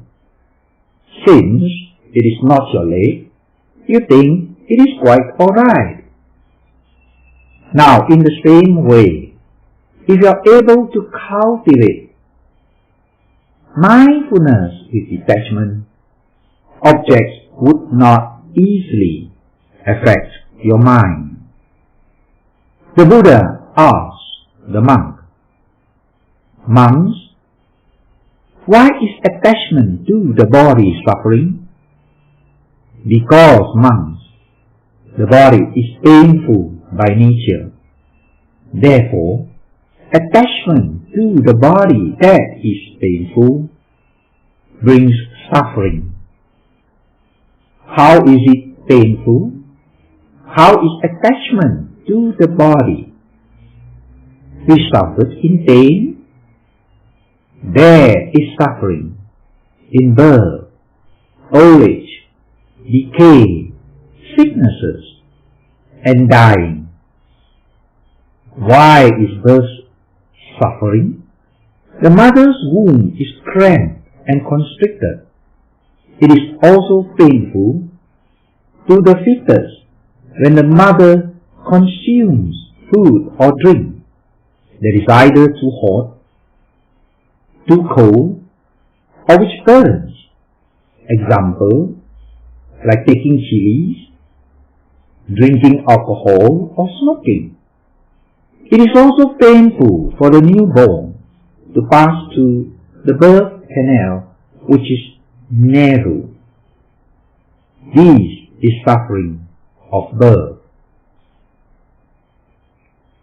What is suffering of old age and decay? Here, it is suffering to lose our vitality, strength, and attractiveness as we age. It is suffering when our senses, like seeing, hearing, tasting, etc., are decaying. In growing old, not only does one suffer from decaying senses, the body elements too are easily imbalanced. We suffer pain of all kinds related to old age, such as arthritis, dementia, Alzheimer's. Now these are suffering of old age and decay. Not only is there suffering in old age, there is suffering in sickness too. Sicknesses affect people of all ages, like cancer, diabetes. Even young people have diabetes nowadays, hyperthyroid, and all others that produce painful bodily sensations. There is also mental pain in dying due to the attachment to this body as I, me, and my body. There is fear of not knowing what is happening to oneself and one's body. Strong clinging to the body creates immense fear of death. Attachment to the body as an ego intensifies that pain. Example, the question that I have often received is, would the body feel the pain when cremated? So the answer is, in death, the body feels no pain, as it is no longer has consciousness arising. The body is like a piece of log, merely a piece of wood, the Buddha said. There's another question posed many times in my Dhamma talks. They ask, if we give our eyes away when we die, will we be reborn without eyes? For example, a blind ghost. I reply, if one performs generosity by giving their eyes away to another person who is blind, after death, surely in their next life they would be reborn with a pair of beautiful eyes. As good begets good, meritorious actions begets happiness. So you can see, even after death, there are those who fear for their bodies. There is this suffering connected to the fear of what will happen to me when I die because of attachment to their body. The fear of dying brings great distress to the mind because of the attachment to the body as I, me, and my body. During the Buddha's time, there was a seeker of truth who approached the Buddha and sitting one side, declared to the Buddha that this body is me, this is mine, and this body is I. In reply, the Buddha asked that seeker, this body, now answer me, will it grow old? Will the body get sick? Will the body decay? Will the body die? The seeker then answered yes to all the questions the Buddha put to him. So the Buddha asked again, then it is happiness or sorrow this body is? The seeker then said, it is sorrowful when we are sick, when we age, when we suffer decay, and it is sorrowful when dying. Then said the Buddha, why should you cling to the view that this body is I, it's me, it's mine? The example is, why should you put your hand into the fire when you know it burns? Not only are we attached to our own body, we are also attached to external body. we recognize the external body as someone, as my parents, spouse, children, friends, and even enemies. If unfortunate events befall our loved ones, or when separated from them, our mind falls into confusion and distress, because our mind is stuck in concepts, unable to see the ultimate reality that it is just the body. For instance, in the case of a nasty accident, when the bodies are opened beyond recognition, they can no longer be identified. Therefore, the true nature of the body reveals itself as merely elements and nothing else. Coming back to the discourse on this section of reflection on the primary elements, the Buddha continues. Again, monks, a monk reflects upon this very body in whatever manner it is placed or disposed by way of its primary elements. There are in this body the earth element, water element, fire element, and wind element. Just as a skilled butcher or a butcher's apprentice, having slaughtered a cow, separated into portions, were to be placed at the junction of 4 highways, just as a clever butcher slaughters a cow and sells its meat in that 4-way junction, separating it into portions. At that point, the concept of a cow disappears. The head alone is not a cow. The liver is not a cow. Neither is the leg a cow. In the same way, the meditator is trained to contemplate the body, to see the body in various elements that make up the body, the concept of self breaks up. As to how we practice contemplation of the body as element has been explained. As we constantly practice and reflect on the 4 portions of primary elements instructed by the Buddha in this discourse, the concept of ego slowly weakens.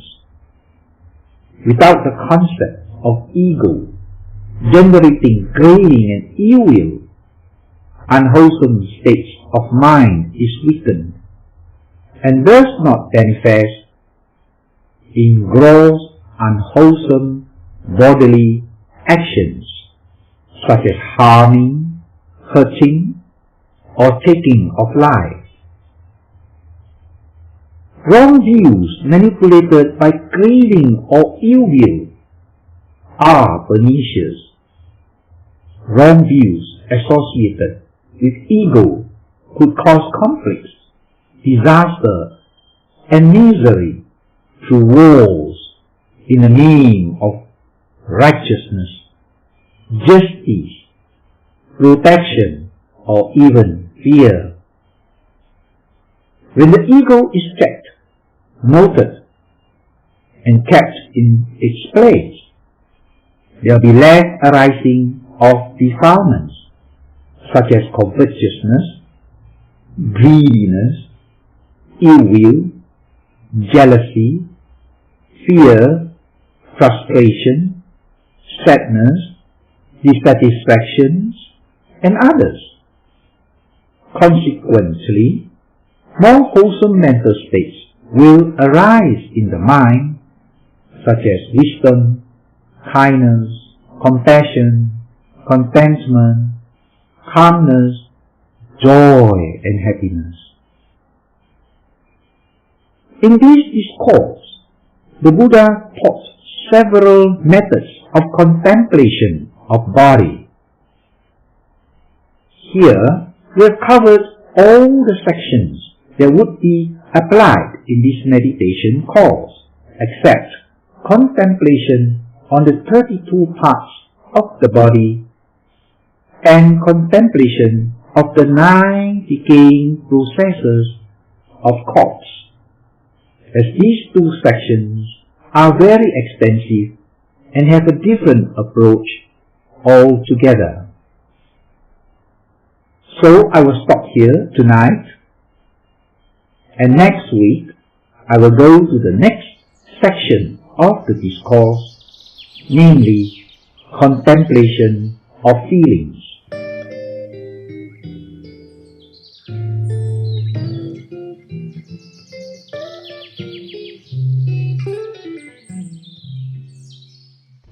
Contemplation of Feelings.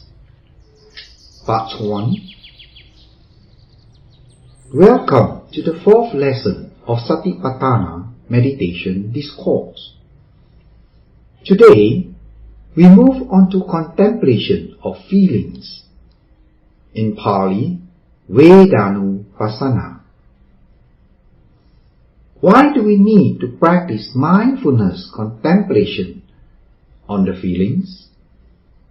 Because feeling is an important subject. We measure happiness with feelings. If we don't feel, we are like a block of wood. So, we want to feel all the time. In fact, all our actions are channeled to acquiring good feelings. When feeling pleasant, we consider that as happiness. On the other hand, if we experience unpleasant feeling, then we feel unhappy. So, feeling is an important subject for meditation. We think feeling is always within us, residing somewhere in our body or in our mind. This perception gives rise to the idea that this is my feelings. It belongs to me. So when someone says something which you don't like to hear, you would probably say, "You hurt me. You hurt my feelings." The truth is, feelings does not belong to us. Feeling comes about because there are conditions for its arising. It passes away due to conditions. You may ask, how does feeling arise? Feeling arises when there is object coming into contact with our 6 senses. So, the Buddha begins with the 3 basic types of feelings. And monks, how does a monk live practicing feeling contemplation in feelings? Herein, a monk, when experiencing a pleasant feeling, knows I'm experiencing a pleasant feeling. Or, when experiencing painful feeling, knows I'm experiencing a painful feeling. Or, when experiencing a neutral feeling, knows I'm experiencing a neutral feeling. I would like to explain further on 3 basic kinds of feelings: pleasant, painful, and neutral. What is pleasant feeling? Pleasant feeling is when we see something agreeable or something nice, then pleasant feeling arises. That is why most people like to go window shopping, or sightseeing, or traveling. Seeing something different, strange, colorful, something new, give rise to pleasant feeling. Even daydreaming, fantasizing, give rise to pleasant feelings. There are people who like to move things around in the house.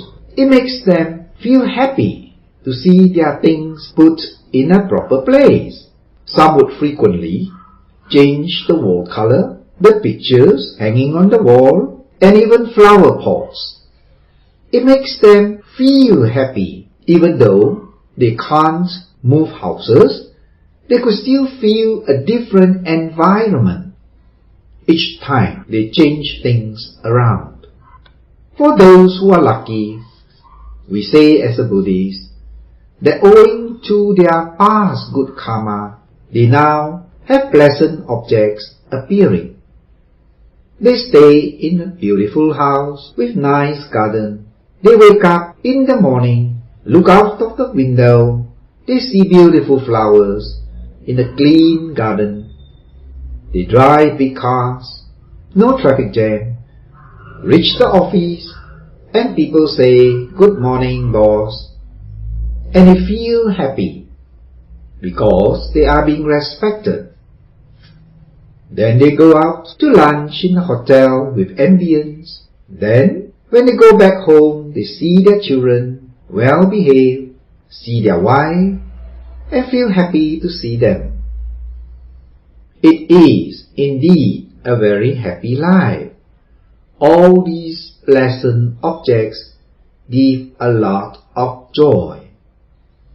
Such types of people mostly feel very contented and satisfied, and therefore find it difficult to meditate, as there is no urgency for them to do so. However, it does not mean that meditators are all sad people. There are meditators who are fortunate as well.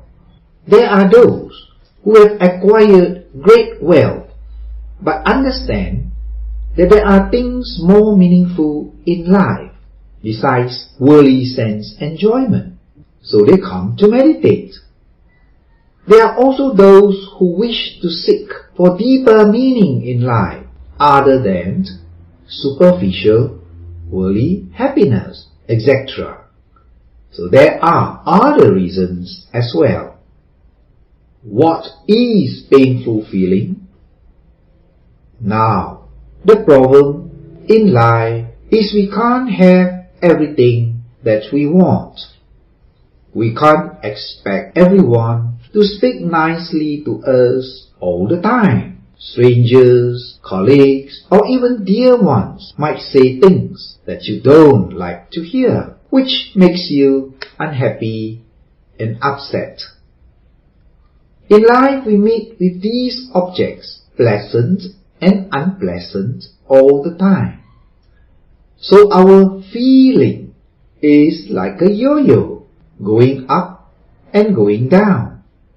One moment we feel happy, next moment we feel sad. The up and down creates instability in our mind, which is upsetting and disturbing. The Buddha taught us that feeling is just feeling. It has its causes of arising, and when it arises, it passes away. But if we catch hold of unpleasant feeling, then it produces agitation, frustration, or mental pain. If we hold on to pleasant feeling, then the mind wants more and more of the delightful objects. It is just like drinking seawater to quench the thirst. It could never be satisfied. So mindfulness or wisdom meditation is about developing mindfulness to see things as they really are. Suchness. No concept, no addition, no subtraction. Just see its arising and its passing away. If you understand the phenomenon about feeling, you would understand that you cannot hold on to feelings. People who suffered from depression or become neurotic constantly replay the trauma inside their mind. They could not let go of feelings. Feelings generate more thoughts. It is like two persons quarreling. A shouts at B, B shouts back. Very soon comes the sticks and stone. When there is unpleasant feeling, it conditions more negative thoughts. The mind becomes revengeful and starts to think how to harm or hit back. So, feelings affect thinking. In turn, the negative thinking again produces more unhappy feelings. That is how one becomes depressed, failing to see the nature of feelings. They could not get out of the cycle of negative thinking and is trapped in the world of suffering. One of the ways of not letting feelings taking control of the mind is by cultivating mindfulness in watching feeling as feeling, seeing its true nature of arising and passing away. Now we come to neutral feelings. What is neutral feelings? Object that is neither pleasant nor unpleasant produces neutral feelings. Example, when you walk along a road and there is nothing particularly nice or disgusting to see, so then you just have neutral feeling. Or if you are in your house, probably just sweeping the floor, it is neither exciting nor interesting, so you would just have neutral feeling. Neutral feeling constantly arises every day. We do not notice it because neutral feeling is very subtle compared to the very strong type of pleasant or unpleasant feelings which are very noticeable. Now the Buddha continues. When experiencing a pleasant feeling connected with sensual things, he knows. I'm experiencing pleasant feeling connected with sensual things. What are pleasant feelings connected to sensual things? Examples of pleasant feeling connected to sensual things are feeling that we get when we enjoy seeing movies, going shopping, tasting nice food, having good company, interesting conversation, having pleasant body feelings like being in air-conditioned room. So, if the day is pleasant, without much disturbances, then we consider it a happy day. The day flows like a song. A meditator should be mindful that these are happy feelings connected to sensual things. They are impermanent. They should take note of the arising and disappearing of feelings so that they would not be controlled by ignorance and fall into the two extremes. One is the craving to regain the pleasant feelings connected to those sensual things. The other is the frustration when unable to replenish the sense enjoyment. Anchoring on feelings that are connected to sensual things produces suffering when such feelings disappear. Therefore, sensual joy comes along with pain. The happiness connected to sensual things, if not noted or be aware of, give rise to encumbrances. Here, I like to relate this story of Kisah Gautami in the scripture. She married very young and was very happy when she had her firstborn son. Unfortunately, after a couple of months, her son died due to some sickness, and she could not accept it. So she wrapped the baby and went to the medicine shop and asked, "Could you please give me some medicine for my son?" But the doctor said the son is dead and is turning cold. There is no medicine for the dead. No, she insisted. He's just sleeping, not dead. Then the doctor said, "Please go away, I have no time for you."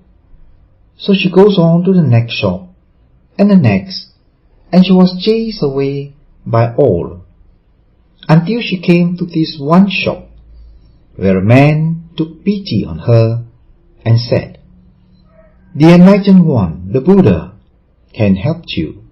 He's here in our town. If you go and see him, he has medicine for your son." So she quickly took the baby, rushed to the Buddha, kneeled down on one side, and paid her respect. Then she said to the Buddha, "Lord, please give me medicine for my son. He is sleeping." The Buddha looked at the baby and knew that the baby was dead. But the Buddha, with compassion, said to her, "Could you bring me some mustard seed?" She was very happy now that there is this medicine for the baby. So she replied, "Yes, Lord, I will get mustard seed." The Buddha then added, "But it must be from the household where no one has died." She said yes, and off she went to ask for mustard seeds. They gave it to her, as most households have it. Then she said, "Oh, wait, I have to ask, has anybody in the house died?" "Yes, of course, my father has died." "Oh, then, I can't use this. I can only have mustard seeds from family where no one has died." And she went on to the next family, and the next family, and the next. As she went on, the realization comes upon her that each family has dear ones who have passed away. So she took her baby to the forest and cried and cried and cried. Finally dug a hole, carefully wrapped the baby, and buried him. After some time, when all her tears have dried up, she returned to see the Buddha. The Buddha looked at her. "Kisah Gautami, have you found the mustard seed?" She said, "Lord, I have." Understood. The baby that has given her so much happiness, so much pleasure, produced so much pain in her. The one you love the most normally gives you the most pain. If there is no attachment, there is no pain. These are sensual pleasurable feelings, but it comes with encumbrances. It gives you lots of pain once the joyful object is no longer there. In contrast, spiritual happiness does not result in pain. It is different. When the mind acquires spiritual joy in meditation, the mind stays on the object, leading to concentration, which is required for realization. Feelings that are happy are not necessarily wholesome. There are happy feelings which are unwholesome. These contrasts would become clear once you meditate on the feelings. The Buddha again continues, when experiencing pleasant feeling connected with spiritual things, he knows, I'm experiencing pleasant feeling connected with spiritual things. Example, the pleasant feeling that arises from listening to the Dhamma. Now, some of you may have such pleasant feeling while listening to this Dhamma talk. I suppose, if you are unhappy, you probably would not come back next week. If I see you next week, then I presume you are happy. Perhaps some people like chanting and feel very happy when they chant. They chant early in the morning, they chant at night, they feel peaceful and happy, and they have pleasant dreams. Chanting is a form of concentration, but there are those who don't like to chant.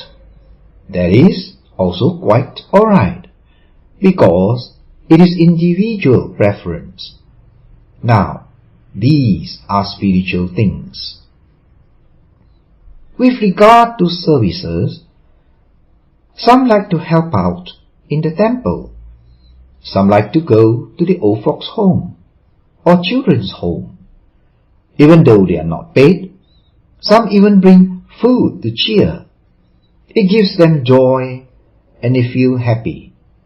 Not because of sensual enjoyment, but because of services in trying to make those unfortunate people's life more bearable and happier. Doing simple things sometimes could give you great happiness that is spiritual joy. I wish to give an example that happened to me long time ago. One day in Penang, there was a blind man trying to cross the road. Each time he stepped out, a motorbike or a car would honk at him. So he stepped back, and when he felt it was all right, he stepped forward, and he would get honked again. This go on for some time, and I was already late for an appointment. But I decided to walk up to him and ask, "Are you trying to cross the road?" He answered yes. "Can I help you?" I asked. He said yes. "Then I will hold your hand. Can you just follow me?" So I brought him across and asked again, "Where do you wish to go?" He said, "No need. I know my way once I'm across." "Okay," I said. Then I moved along. Even though I was late, there is so much of spiritual joy arising in me. I was very happy, and when my friend saw my huge smile and asked if I have struck a lottery, to which I replied, "Not so lucky." But he was puzzled why I could be so happy. Well, that is because there is spiritual joy. It is just a simple act, and I don't have to pay a single cent.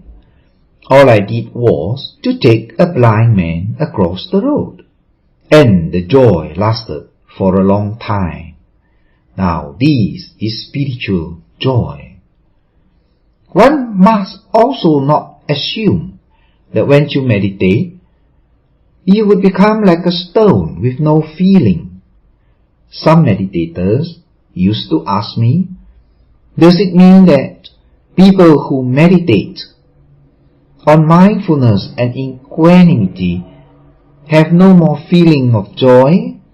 In that case, I do not wish to meditate. I reply, it is not so. There are spiritual joy which are more subtle and sublime, long-lasting, and do not produce encumbrances. Meditators should be mindful of wholesome spiritual joy which they should cultivate more. The Buddha said, it leads to happiness in this life and also in the future lives. In the absence of spiritual joy, the mind oftenly searches to have sensual joy.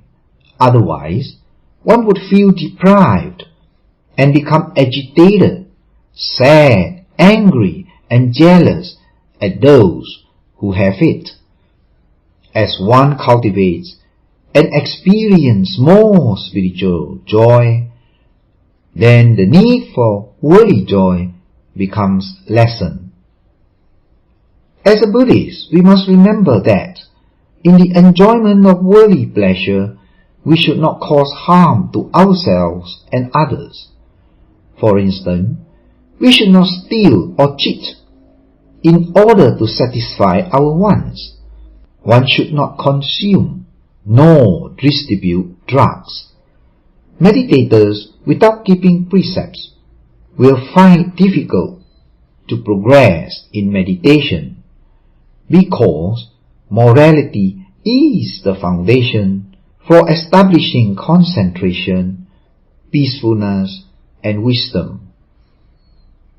I have explained in this talk the three basic kinds of feelings: pleasant, painful, and neutral.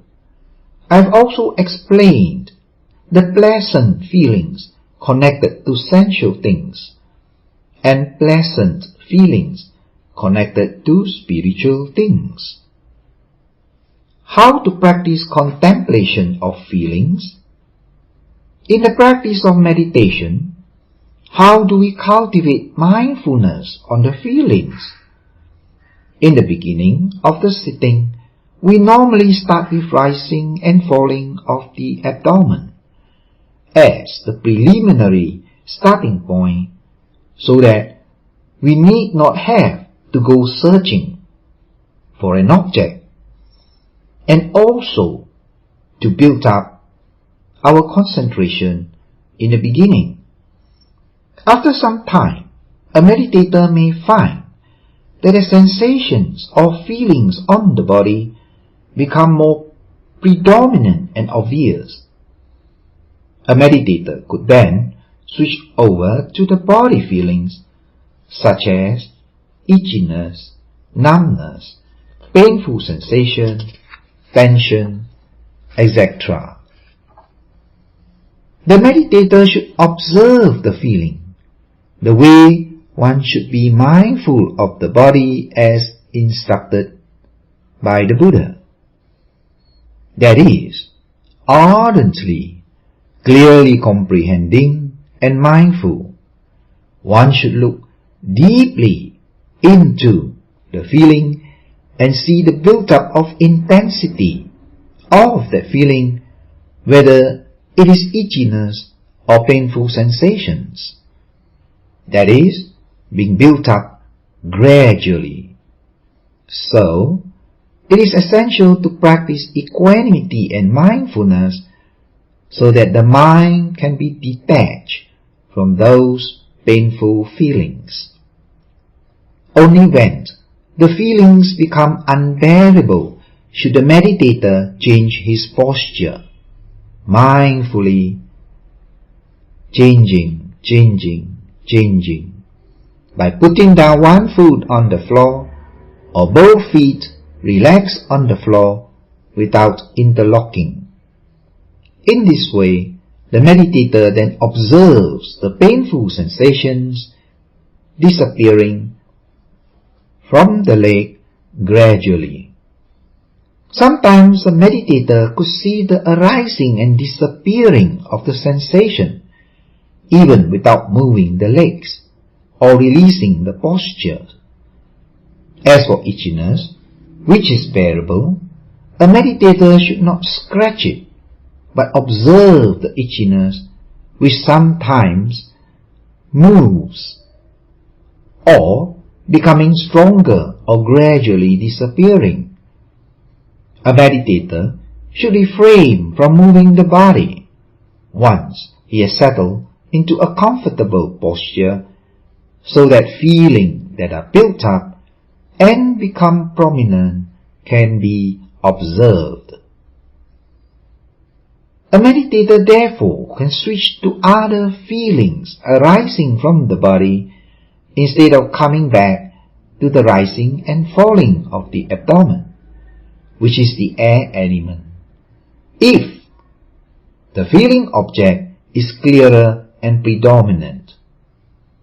Feeling is a very strong object compared to the rising and falling, which is very subtle. Therefore, it is very suitable object to build up concentration because it pulls the mind there. The mind is compelled to anchor on the painful feeling, which then builds up strong concentration. I shall end my talk here today and will now deal with the frequently asked question with regard to the contemplation of feelings. Question: can we stay on the feeling for the whole hour, or must we return to rising and falling of the abdomen? Answer: if the feeling object is very predominant and strong, and when it has disappeared and another predominant feeling object appears, such as after itchiness there is pain, you may still stay on the feeling object even if it is for the whole hour, except when the feeling object is no longer noticeable and there is no other prominent object, then the meditator needs to return back to the preliminary object, which is the rising and falling of the abdomen. Or when pain is appearing like a block of pain or block of numbness, and the meditator cannot see the change in that feeling object, it is advisable then for the meditator to go to other objects or return back to the rising and falling, where the change is more easily perceived. Question 2. How long or how much are we supposed to bear the pain? Answer: you try to bear the pain as long as you can. If you find the pain too excruciating, then you slowly change your posture mindfully. I will continue with the other types of feelings next week mentioned in the discourse concerning painful feelings and equanimity feelings connected to sensual and spiritual things. I will also cover methods how to deal with pain in the following talks and with more Q&A. Sadhu, sadhu, sadhu.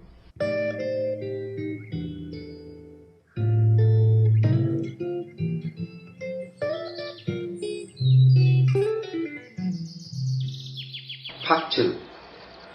Contemplation of feelings. Welcome back. This is the 5th lesson of Satipatthana meditation discourse. Last week, I have explained what is pleasant, painful, and neutral feelings, which are the 3 basic types of feelings taught by the Buddha in this section of contemplation of feelings. Further, I've explained the pleasant feeling that is connected to sensual things, and pleasant feeling that is connected with spiritual things.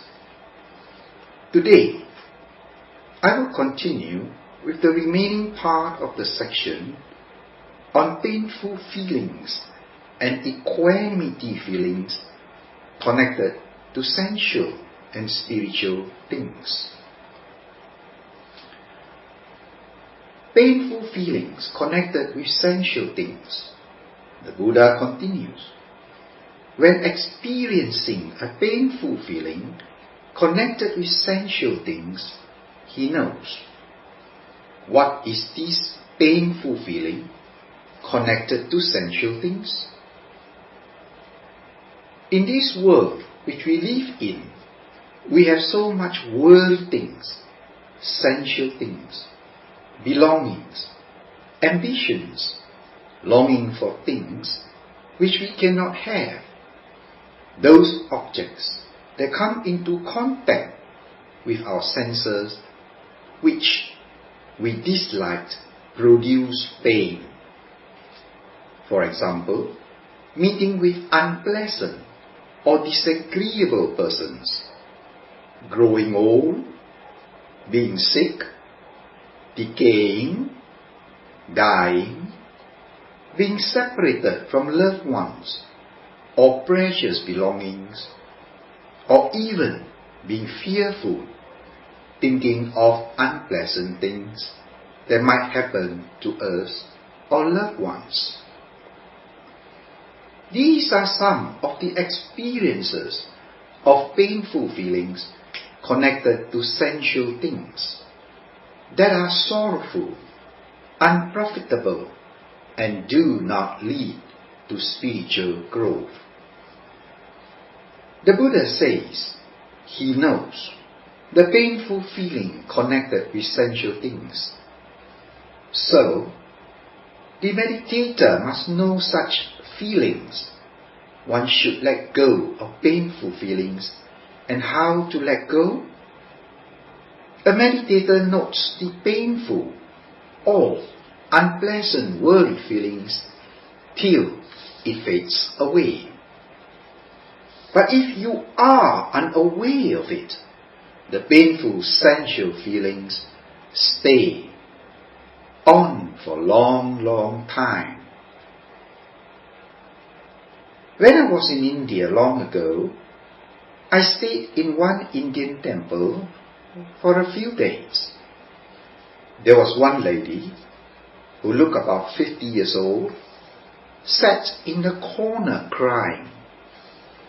After a long while, I went past the corner and she was still there crying. So I asked the caretaker of the temple, why was she crying? He said her wedding ring was stolen. She looked so pitiful, crying for so long. So I offered to buy one and give her back. But he said she does not want another. She recognized that only one, which was her wedding ring.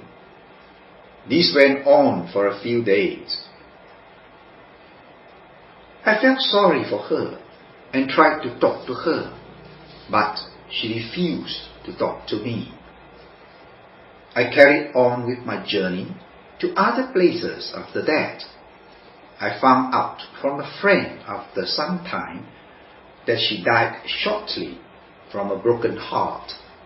Painful it is to have feelings that are hard to bear. She could not bear the painful feelings, and so the mind just comes to a full stop. She has no more will to live, so she just died, all because of a ring. Now a meditator would not do that. A meditator would just watch that feeling, see its arising and passing away, and would not die of a broken heart. Painful feelings would become weaker and weaker and then disappear. Clinging to disagreeable feeling causes pain. One could spend a great part of life in suffering if he or she does not release that feeling. One will feel so sad and unhappy all the time, and most times don't even know why. Once dissatisfied, you just blame other persons because he does not understand what this feeling is and could not see the nature of feelings. Painful feelings connected with spiritual things. Now coming to painful feelings connected with spiritual things, the Buddha said, when experiencing a painful feeling connected with spiritual thing, he knows. What is this spiritual painful feelings? Spiritual pain means painful feelings that arise in the process of spiritual development. For example, in an intensive retreat, a meditator has to wake up very early in the morning. A meditator has to endure the heaviness and drowsiness from lack of sleep or other discomfort, as one is deprived of his or her comfortable bed, or when one has to share the room with someone who snores all night, or someone who wants to have strong fan or no fan, and so one has to bear the heat element that is connected to the heat or cold. One may experience pain due to stomach upset from unsuitable food in sitting for a long duration. One would also experience a lot of pain such as aches, itchiness, numbness, stiffness, hardness, body stress, and various types of bodily pain such as burning pain, twisting pain, pulling pain, etc. Some even find it very painful to abstain from talking at all. So there is a variety of painful feelings connected to our spiritual endeavors. Spiritual pain leads to non-pain, while the worldly sensual pain leads to more pain. There is the big difference between the two types of pain, and one must understand clearly this difference. One should continue to cultivate mindfulness and knowing, to see the nature of this mind and body, the feeling that arises within, so that we are not so attached to the feelings. When the mind is detached from the painful feelings, and with mindfulness, one will be able to observe the arising and disappearing of that painful feeling as an object. In daily life, we normally just scratch the itch away. But in meditation, we learn to observe the nature of feelings. By staying still, not moving, we can experience the various intensity of feeling arising and disappearing.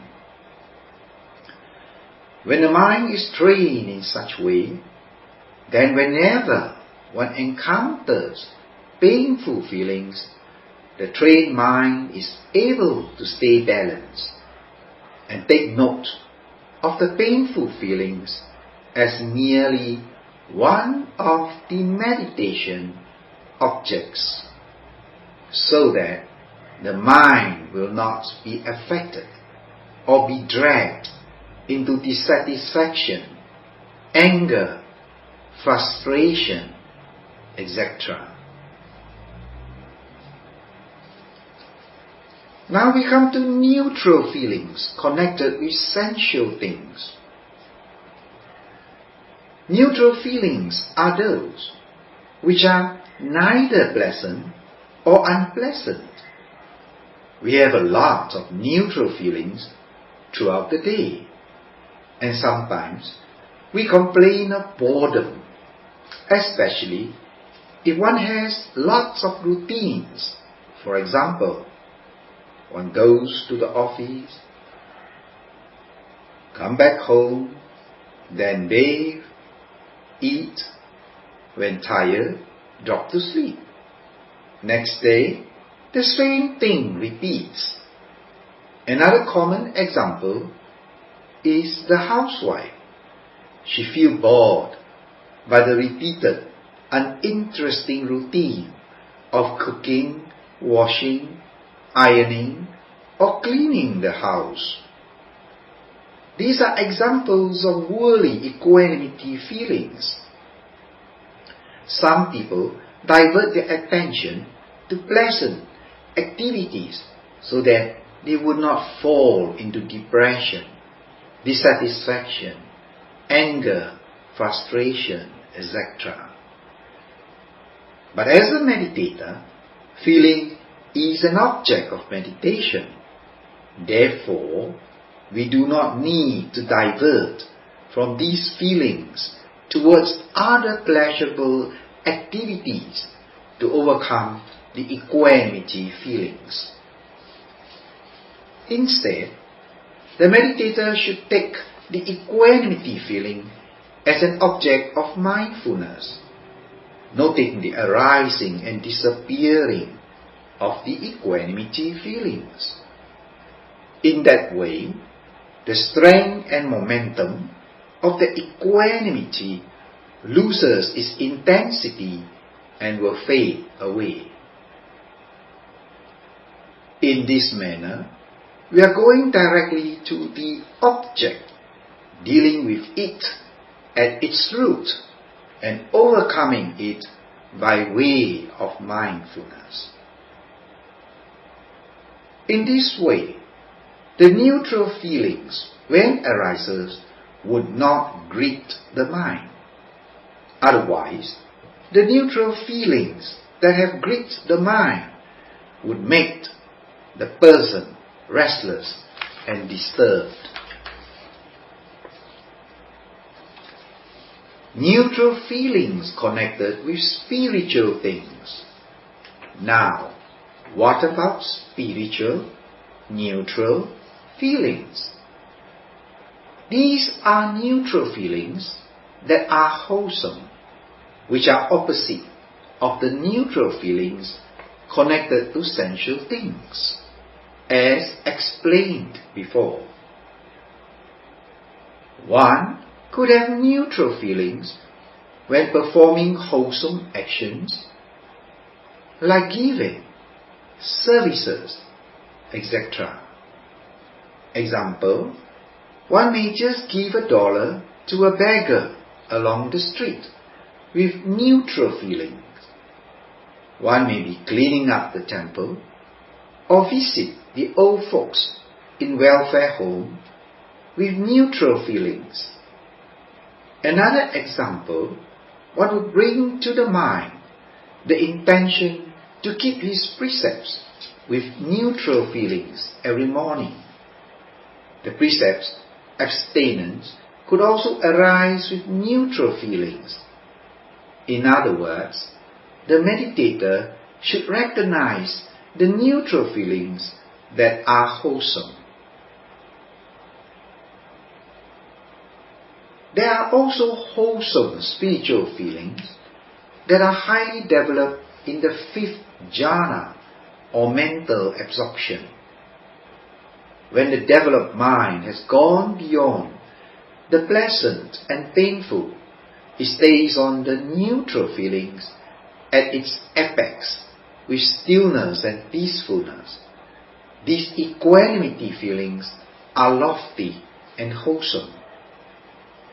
One could also experience neutral feelings in observing the rising and falling of the abdomen, or even in the walking meditation, in the lifting, pushing, or putting movements.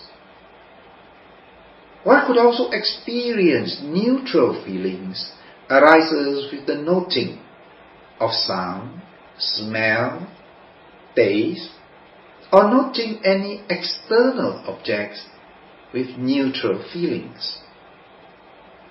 Neutral feelings that are connected with spiritual things do not lead to unwholesomeness, like boredom or restlessness, because it is connected to the wholesome mental states such as mental balance, mindfulness, tranquility, and peacefulness. Practicing internally, the Buddha continues, thus he leaves practicing internally, feeling contemplation in feelings. This means the meditator contemplates on one's internal feelings that arise. The more we look into feelings internally, the more we understand the nature of feelings that come and go, which is not controlled by anyone. They arise due to certain conditions. The more we understand the nature of feelings, the more we are able to let go of those feelings that are unprofitable, which cause a lot of emotional pain. The more mindful we are of feelings, the better we are at managing our emotion. Therefore, we should take note and let go of negative feelings so that we have more room for pleasant feelings to arise and have a happier life. Practicing externally, the Buddha continues, or practicing externally, feeling contemplation in feelings, or practicing internally and externally, feeling contemplation in feelings. Or he leaves contemplating the arising of feelings, or he leaves contemplating the passing away of feelings. Or he leaves contemplating the arising and passing away of feelings, or the mindfulness that there is only this feeling that is clearly established in him.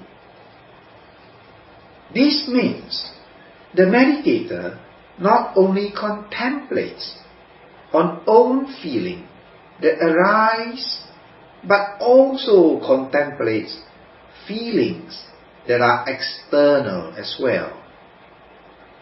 In practicing so, the meditator also becomes sensitive to external feelings. He becomes more mindful and thoughtful of whatever he says or does, so that it is not harmful or hurtful to oneself or others. Practicing external feeling contemplation is especially useful when you live with your spouse or family, since these people are always near. Quarrels come about for many reasons, perhaps because of different ideas, different perceptions, or because one of them is in a bad mood and is unaware of feelings or fail to see its nature. In practicing external feeling contemplation, one should note them as just merely external feelings. Such external feelings two are of the same nature, that is, it arises and it would pass away. With mindfulness, we are prevented from being affected by the feelings of others. If not, when others are angry, it makes us angry. When others are depressed, it makes us depressed, because we are sucked into external feelings. It has become contagious.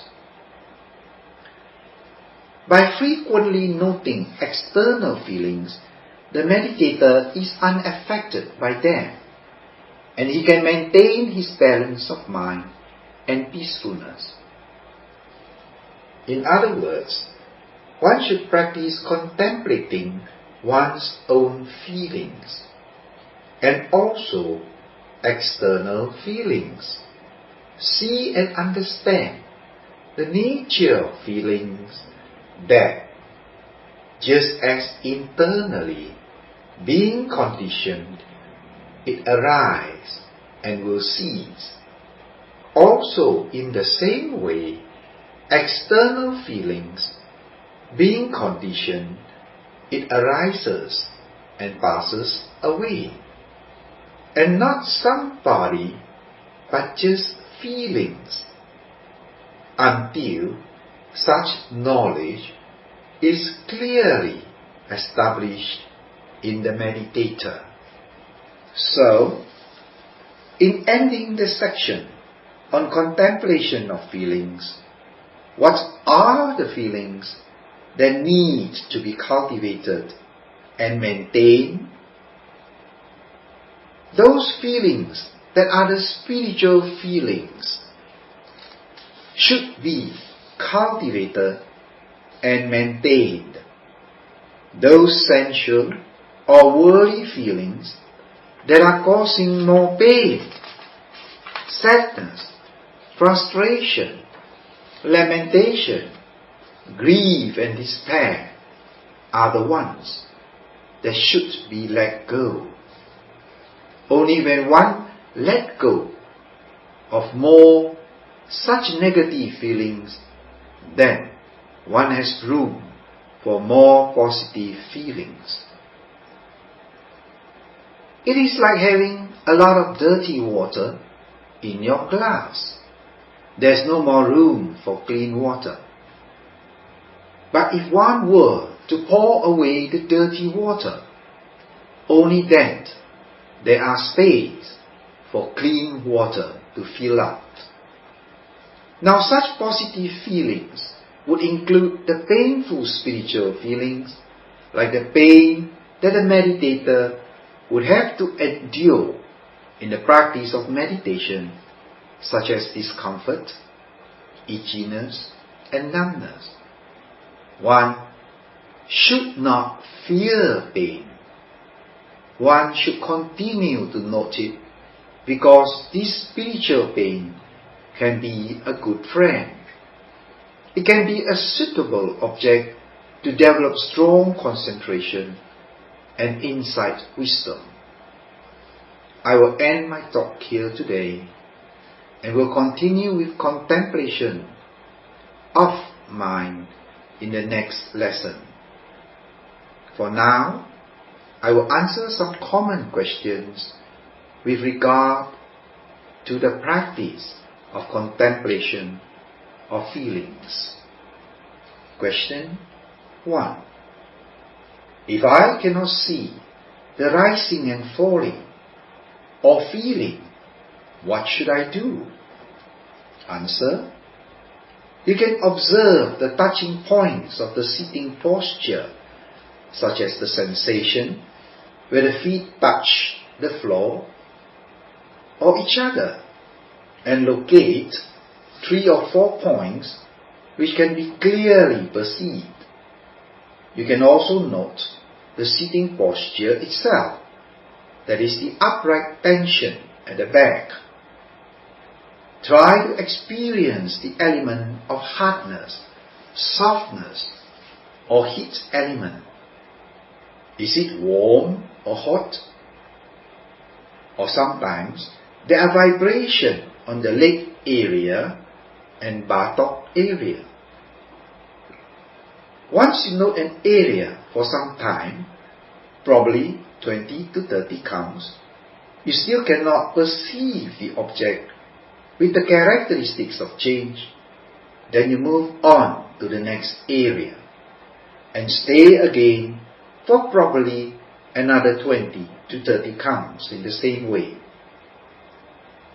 The second alternative is to mindfully stand up and proceed with walking meditation, which is more obvious and gross. Question 2. How can we develop and maintain wholesome feelings? Answer. By cultivating mindfulness, we are able to maintain and develop wholesome feelings.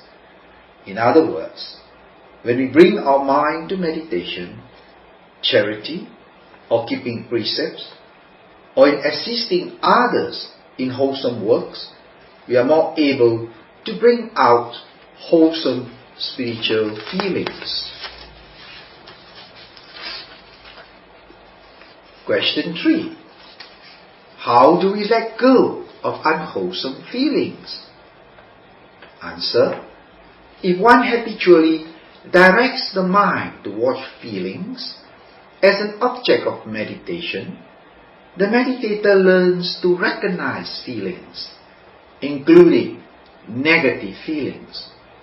Once we are able to recognize negative feelings that are unwholesome, then one simply let go. How?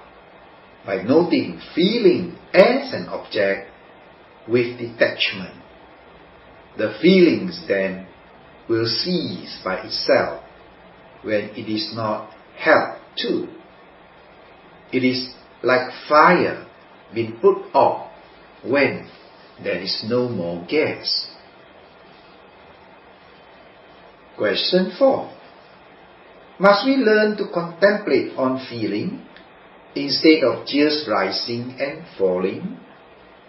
Answer. Firstly, feeling is an important object because we feel all the time. If we are not aware, we could prolong the negative feelings which produce emotional pain. Secondly, one could also easily get lost in sensual feelings if we are not trained to watch feelings. Thirdly, feeling can be a very strong and gross object compared to rising and falling, which is more subtle and sometimes undetectable.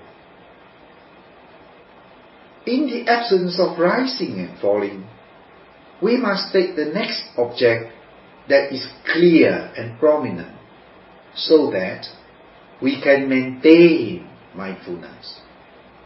Rising and falling is not the only object for mindfulness cultivation.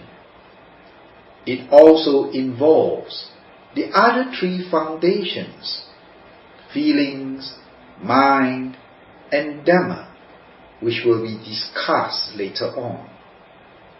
Based on these four foundations of mindfulness, we built up the continuation of mindfulness that give rise to concentration and wisdom.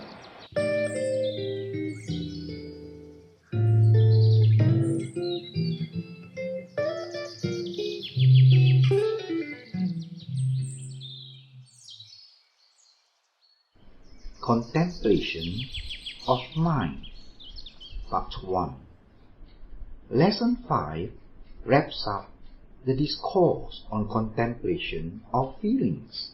We will talk about contemplation of the mind in today's lesson. Mind. What is mind? And where is the mind? I came across the following description in the scripture.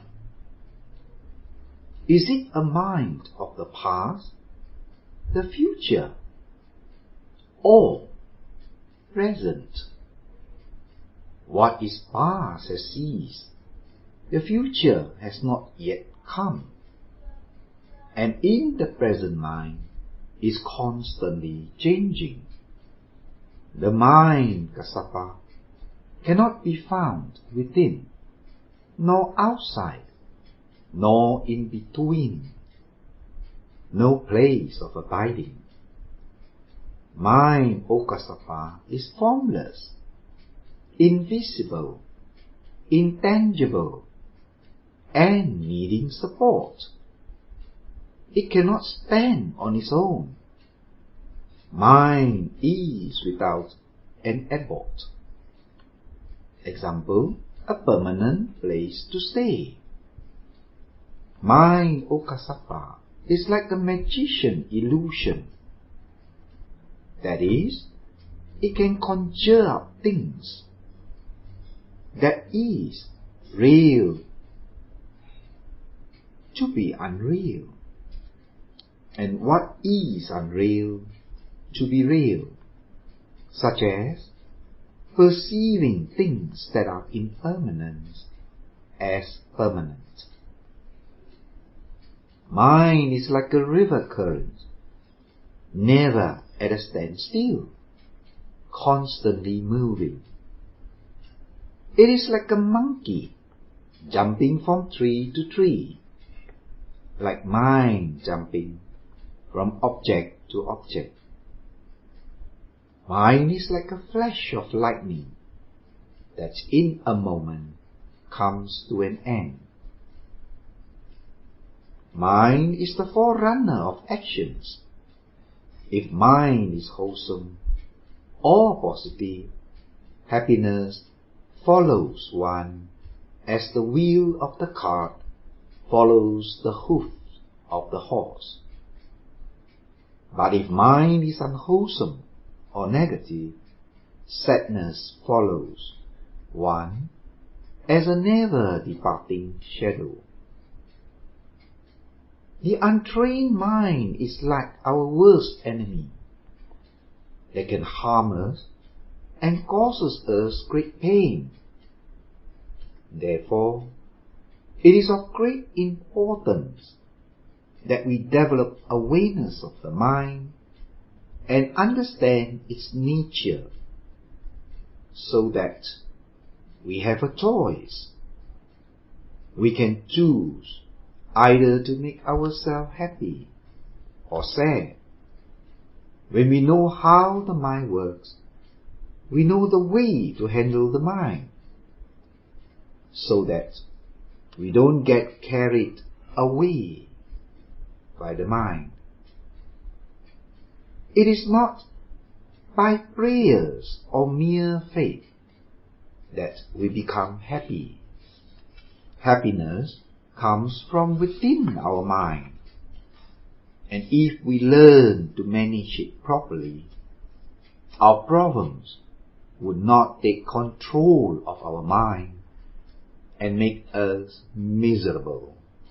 To do that, we must understand how the mind works. In this discourse, the Buddha named the 16 types of mind. Some are very common, in that we experience it all the time, except we may not be aware of it. Apart from the common ones, there are also very lofty ones, which we can only experience if we train our mind to reach up to that mental state. I will now go through each of them briefly as set out in the discourse.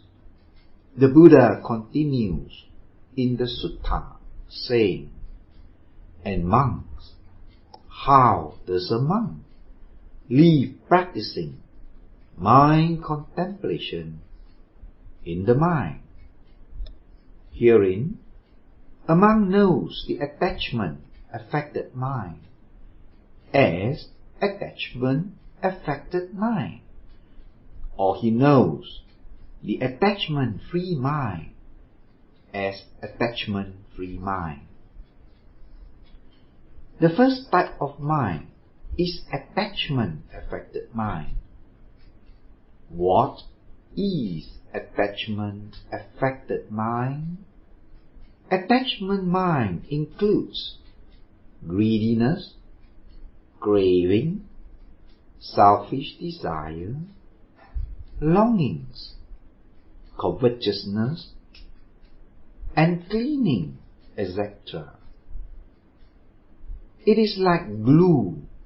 It sticks onto the pleasing object experienced through seeing, hearing, tasting, smelling, touching, and through thoughts, and refuse to let go.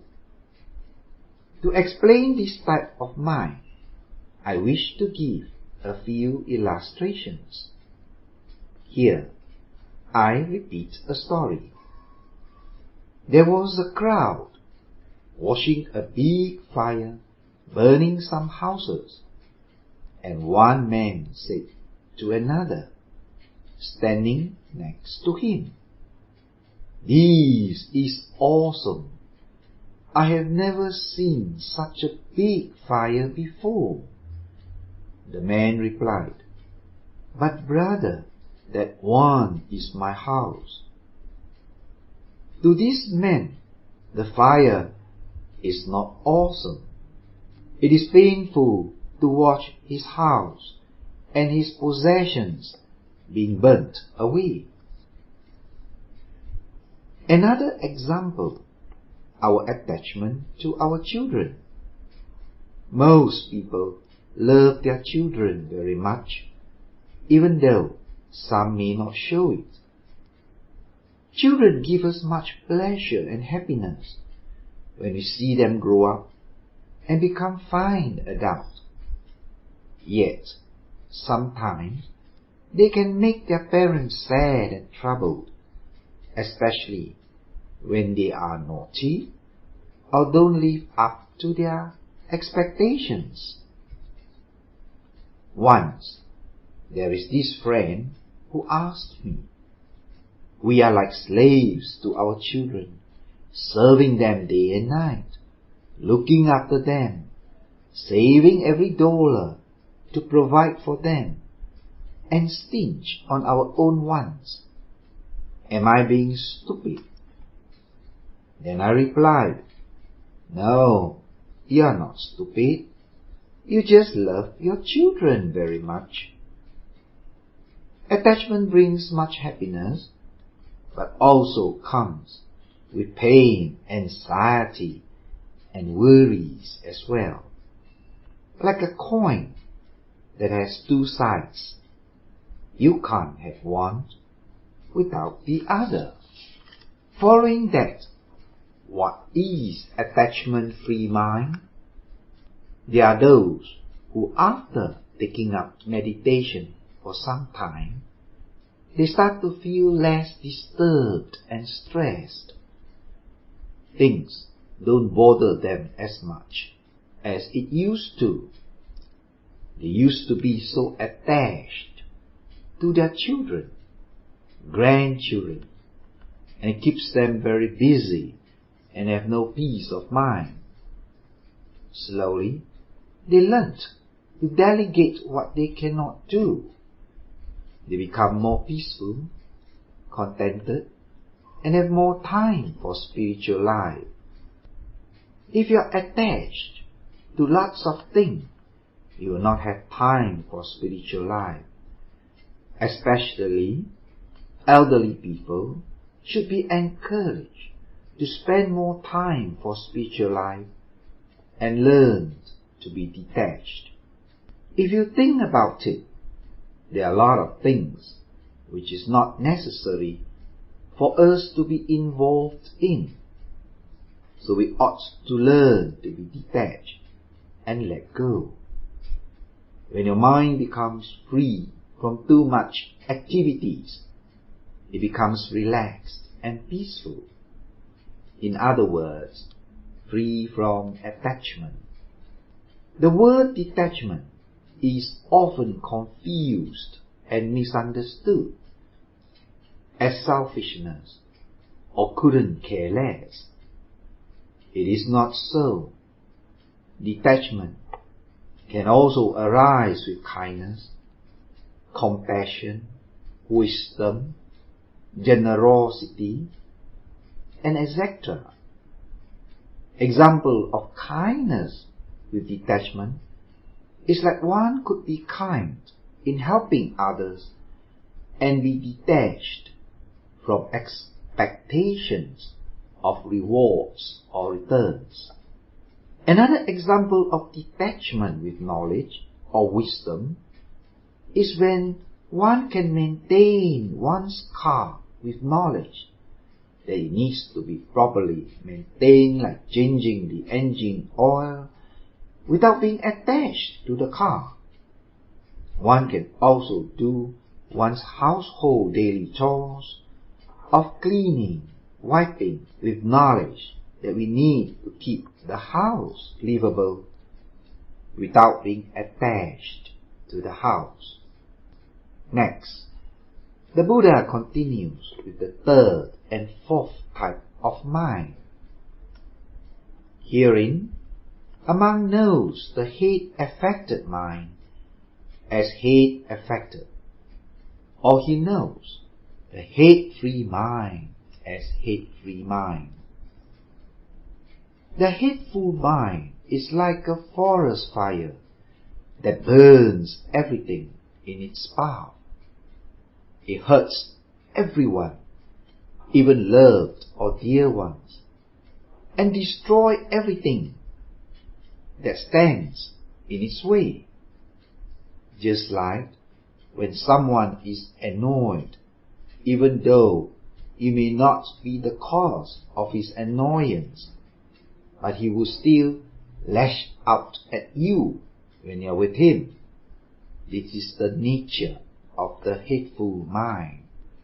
Hateful mind includes ill will, anger, frustration, anxiety, irritation, resentment, animosity, annoyance, remorse, loneliness, sadness, fear, and many other negative mental states.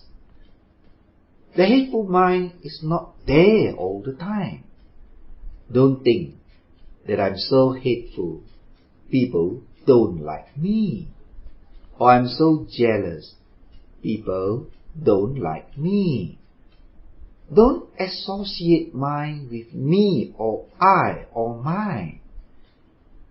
It is just a mental state that arises and disappears. Mine is not you.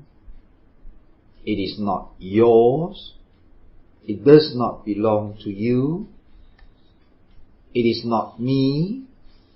It is just a mind. It arises due to certain conditions, and then it passes away. So, we should not think of ourselves as hateful person. It is only a mind with hate. What is the condition that gives rise to an angry mind? An unpleasant or offensive object, whether internal or external. Sight, sound, smell, taste, tangible object, or mind object. Unwise attention towards an unpleasant object gives rise to angry mind. It increases and grows when mindfulness is absent.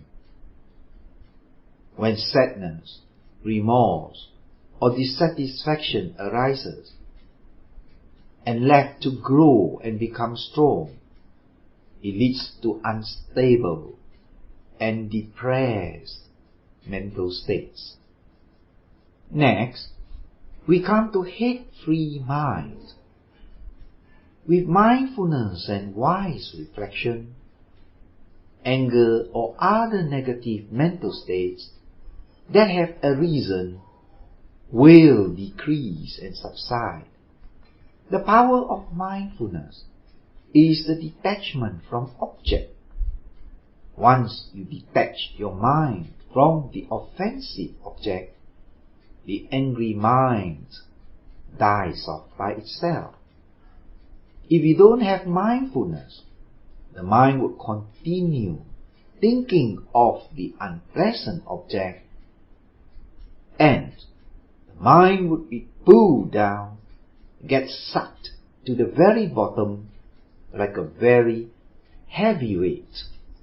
Such people loses their self-esteem and become very emotional.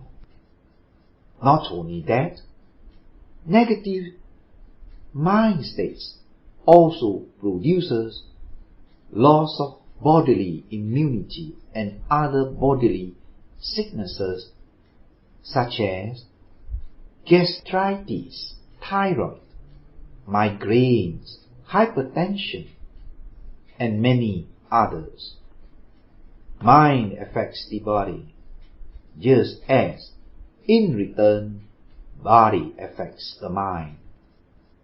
It is true that when we meditate, we have peace and wholesome mind, our body immunity becomes strong, and that makes the body healthy. We have to stop here for today and continue with more types of mind in the next lesson.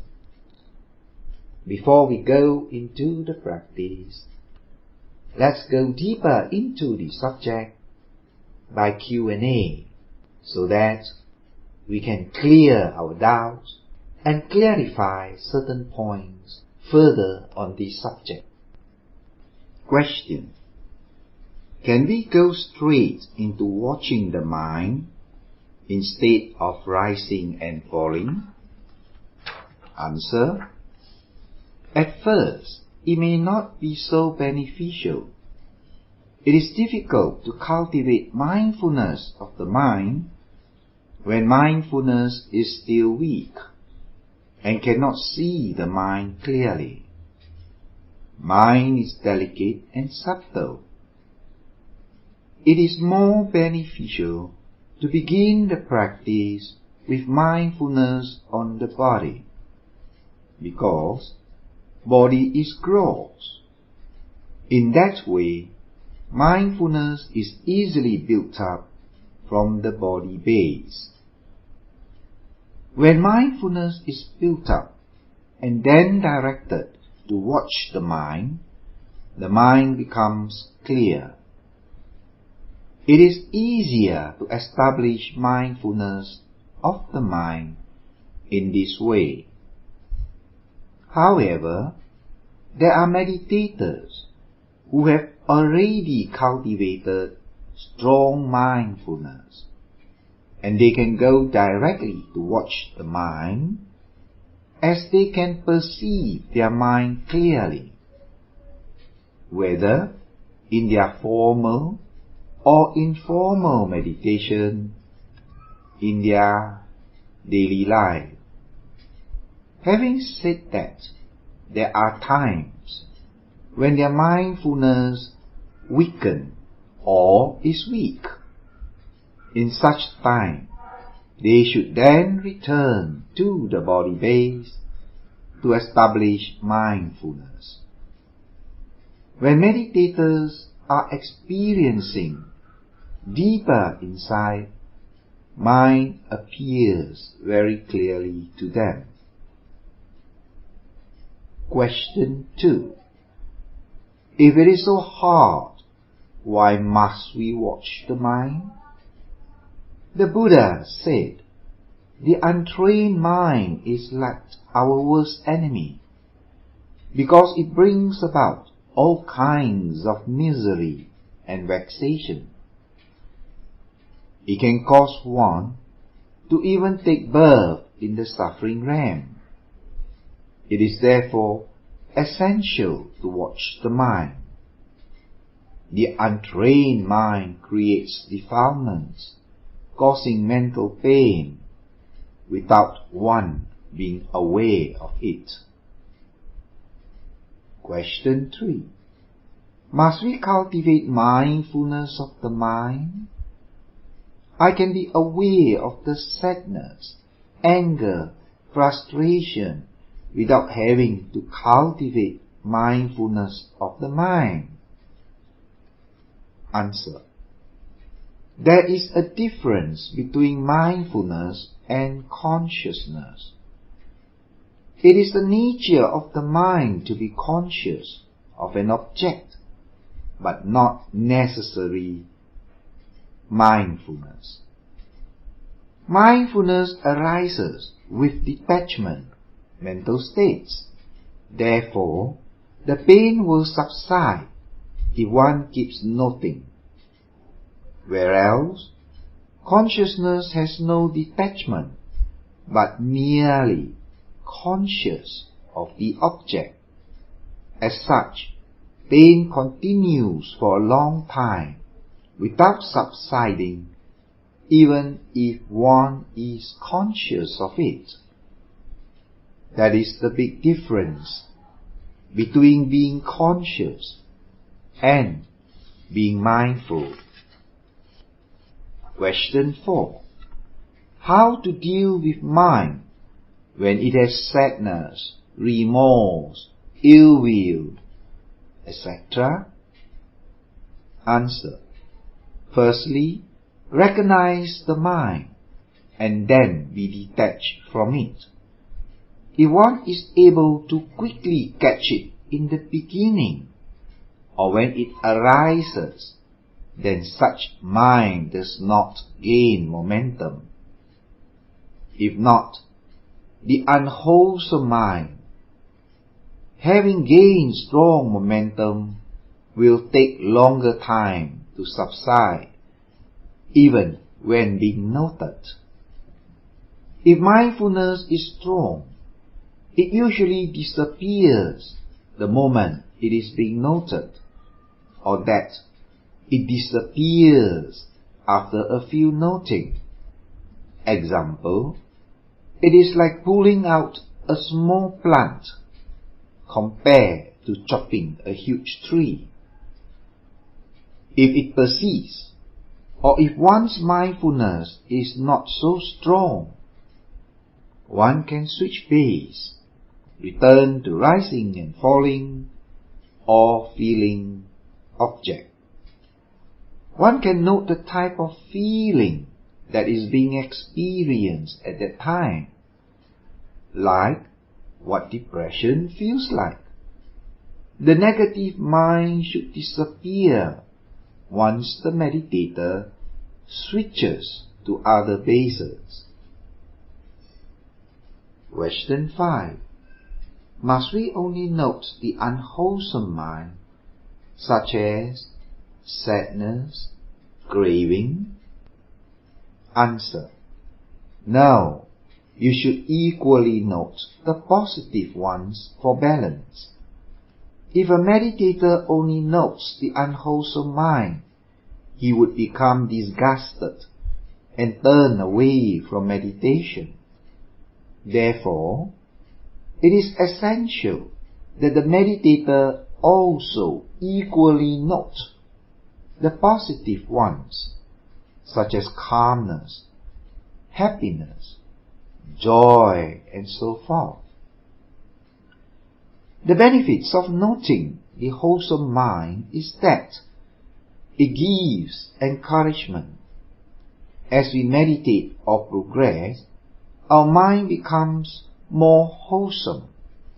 Noting these, we become more encouraged and become sure of the direction of our practice.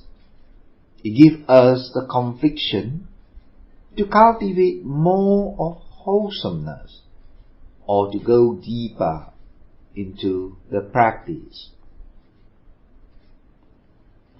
How does one practice contemplating mind?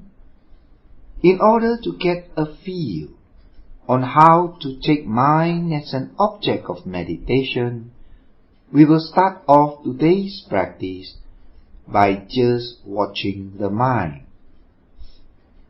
In the beginning, it is difficult to put the thoughts into various types of mind, as mentioned in the discourse, as these will cause a lot of distraction and confusion to arise. So, it is easier to begin by just naming the thoughts as it appears. You can name the thoughts that are clear, and once you are aware of it. The thoughts that are subtle, unclear, or cannot be detected, you just let it pass, noting it as unclear. How do you name the thoughts in the beginning? Example, if you are thinking of the house, just note house. If you are thinking of the process of marketing or things involving marketing, buying groceries, just name the word that comes to the mind, like buying, or groceries. If you are thinking of your car parked outside the temple, just note car. In this way, it is easier to note directly what arises in the mind, rather than to classify them, whether they are attachment, ill will, or ignorance mind. In the later stages of your practice, as mind becomes clearer and you become familiar with watching the mind, then you'll be able to classify them without much effort. For this session, you may sit to watch your mind and see how many times you are able to note it. If you can't see the mind, it is alright. Just note that you are not seeing or perceiving the thoughts. When the thoughts become clear, try to recognize the arising and disappearing of thoughts.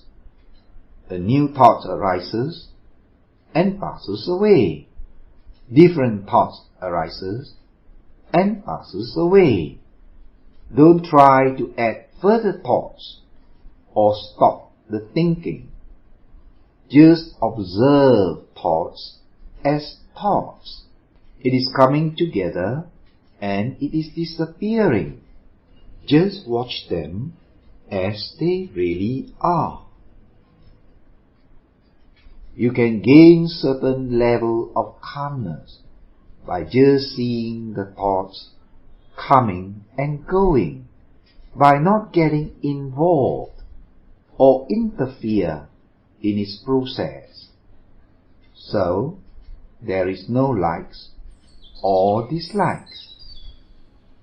Let us now begin sitting for 20 minutes.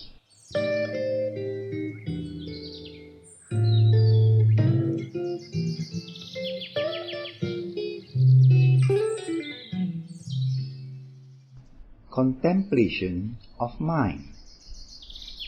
This is the 7th lesson of the Satipatthana meditation discourse, and today we'll continue with contemplation of mind, part 2.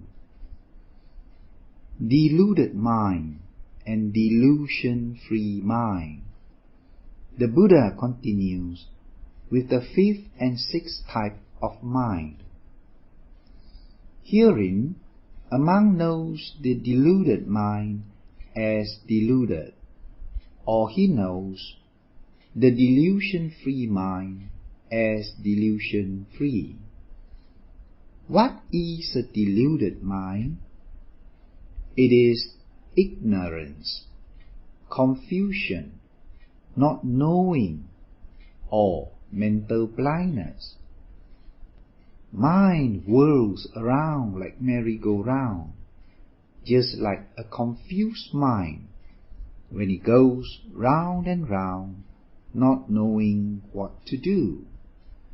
The deluded mind can also arise as a doubtful mind or dispersed mind.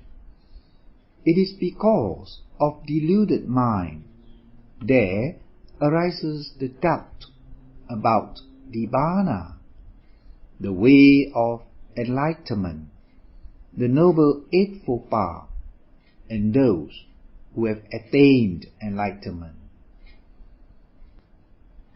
The dispersed mind is like grasping for happiness but not knowing what, or like a drowning man splashing wildly and reaching to all directions to grasp onto something to be saved. Or like a ship in the stormy sea, swept by the wind, without heading towards any direction.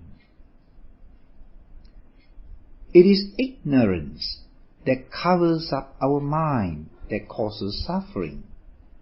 It conceals reality of the Four Noble Truths.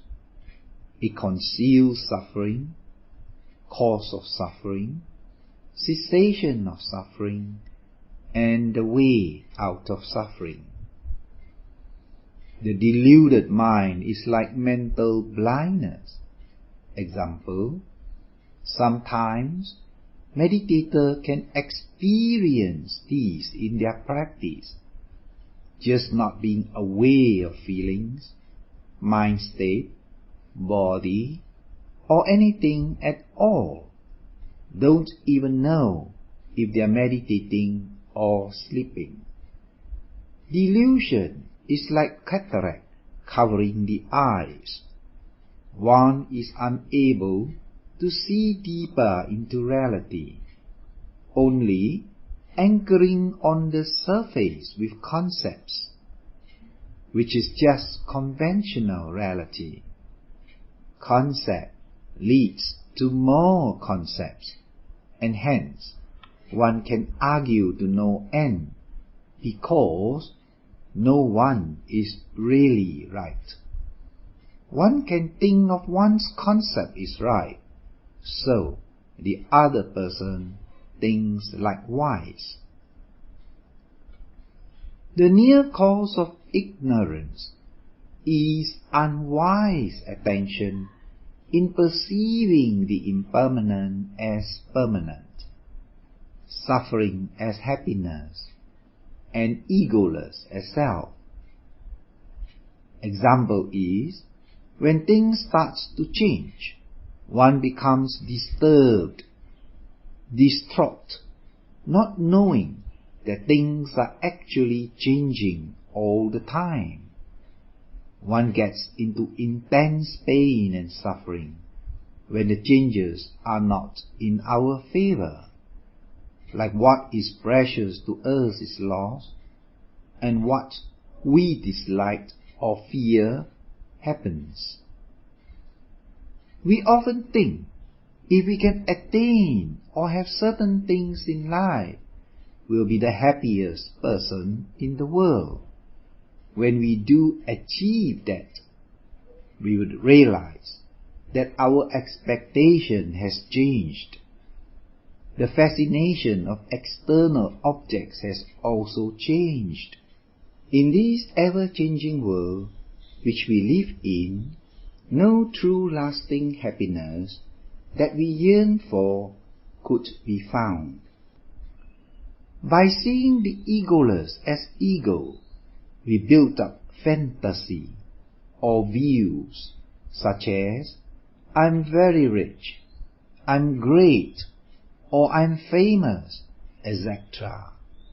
when this view is inflated with greediness or desires, like I want this, or I want that, or with aversion to painful objects, like I don't want this or that, thereby we intensify the mental pain by holding on to the ego or self.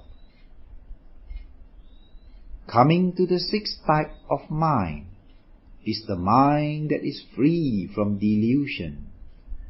In order to keep our mind free from delusion, we develop the four kinds of clear comprehension, as mentioned in the discourse, that is clearly knowing the purpose, suitability, domain, and the reality. I would like to explain clearly knowing the purpose means whatever activities we do are conducive for our spiritual growth, such as dana, which is giving, performing charity, sila, which is morals, the 5 precepts, and samadhi, which is developing concentration.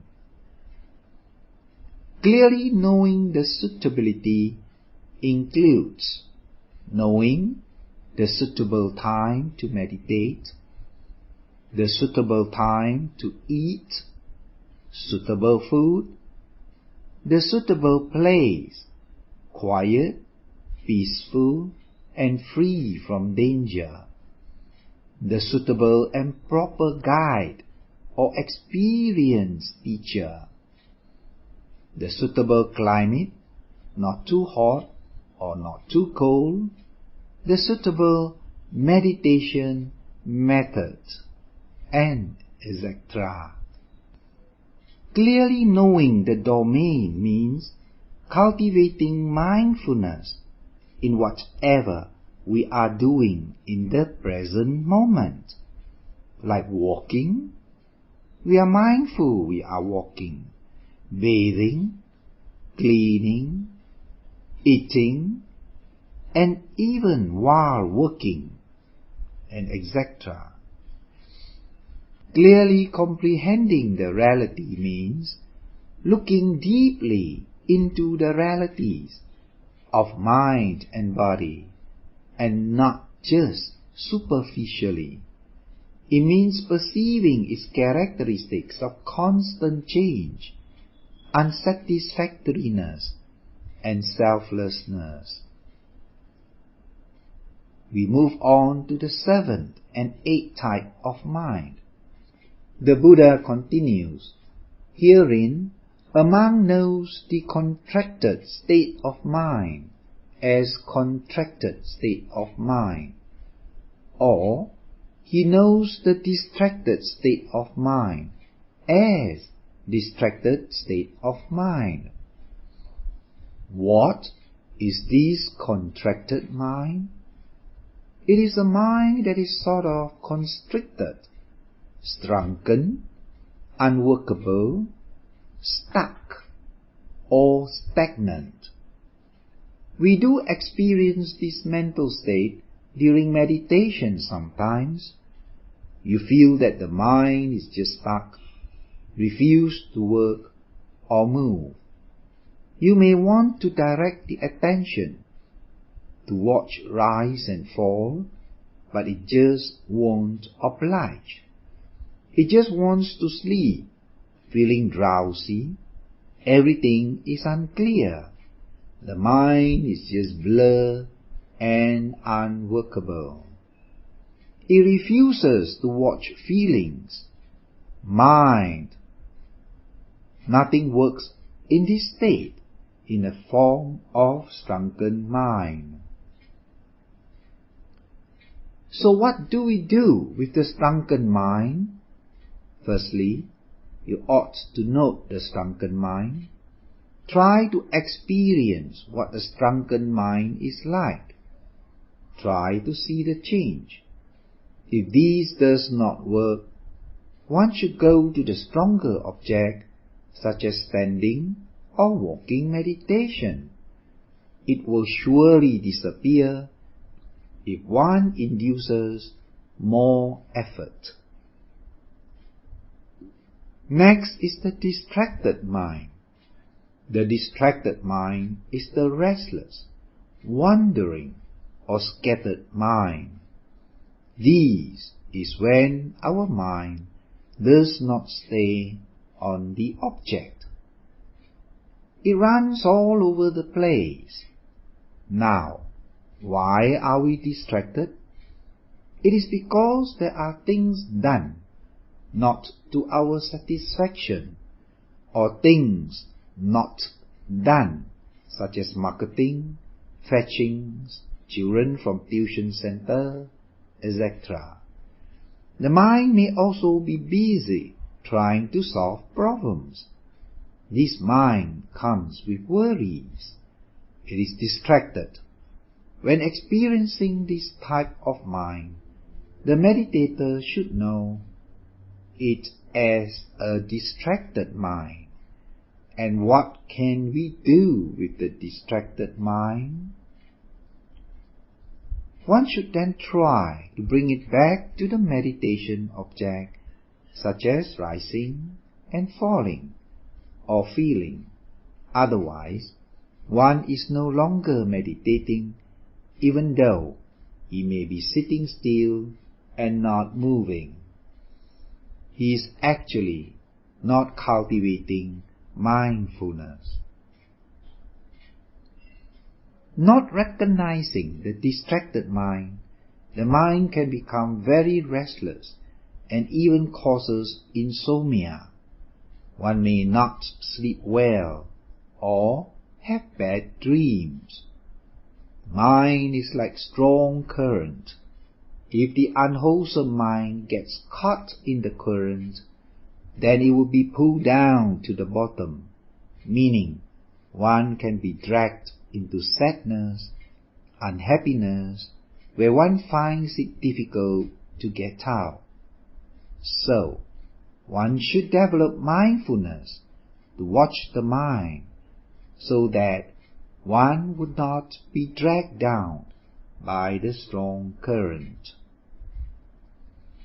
If you are not mindful and get dragged by the current, then the mind could be in that suffering state for a long, long time. Now moving on to the next, the great mind. The 9th and 10th type of mind is the great mind and also the undeveloped mind. The Buddha continues, herein among knows the great state of mind as great state of mind, or he knows the undeveloped state of mind as undeveloped state of mind. When we talk about the great mind, we may probably find it quite abstract or difficult to comprehend what a great mind is, unless we experience it ourselves. Example, like the Bodhisattva who had to undergo immense suffering and pain for incalculable rebirths for his perfection of Buddhahood, in order to save all beings from suffering. This is indeed a great mind, a mind full of great kindness and compassion. As for the undeveloped mind, it is easier to understand. The undeveloped mind is weak. Fear arises easily in weak mind. It gets agitated easily and quickly. It is superstitious and is easily influenced. A weak mind finds it difficult to keep their morals and be trained in concentration because they find it very difficult to concentrate. These are signs of a weak mind and can easily be possessed or influenced by another being. Others can easily manipulate or cheat one with a weak mind. They only need to instill fear in them and they would obey what he says. As a meditator, one should note such mind state. Tell yourself that fear is just a state of mind. It arises and it will disappear very quickly if you do not hold on to that state of mind. Each time you watch that mind, you become stronger and detached. If one does not practice watching such mental state, fear grips and weakens the intellect. One becomes more and more dependent on others for protection and salvation. We shall now deal with Q&A for further clarity. Question and answer. Question 1. With regard to the earlier talk, the question, why is the mind contracted or unworkable? Answer. Well, the mind is probably fatigued or tired from work that requires either a lot of thinking or bodily strength. When these people come for the meditation class, they experience strong, unworkable, stuck, contracted state of mind. Or when the mind experiences great stress, remorse, or sadness, the mind also becomes unworkable. Or when the mind or body is sick, one may also experience unworkable mind. Or if the meditator experiences too much discomfort, tension, or pain, the mind could become stuck and unworkable. Question. Do parents have great mind? Answer. Parents are great to their children, but a really great mind extends beyond their close and dear ones. It recognizes all beings in great pain and suffering. They would help to elevate their pain and suffering with impartiality. Question 3. What is the mind? Is mind thinking? Answer. Mind is mental formation. Question 4. Then is mental formation thinking? Firstly, let us define what is thinking.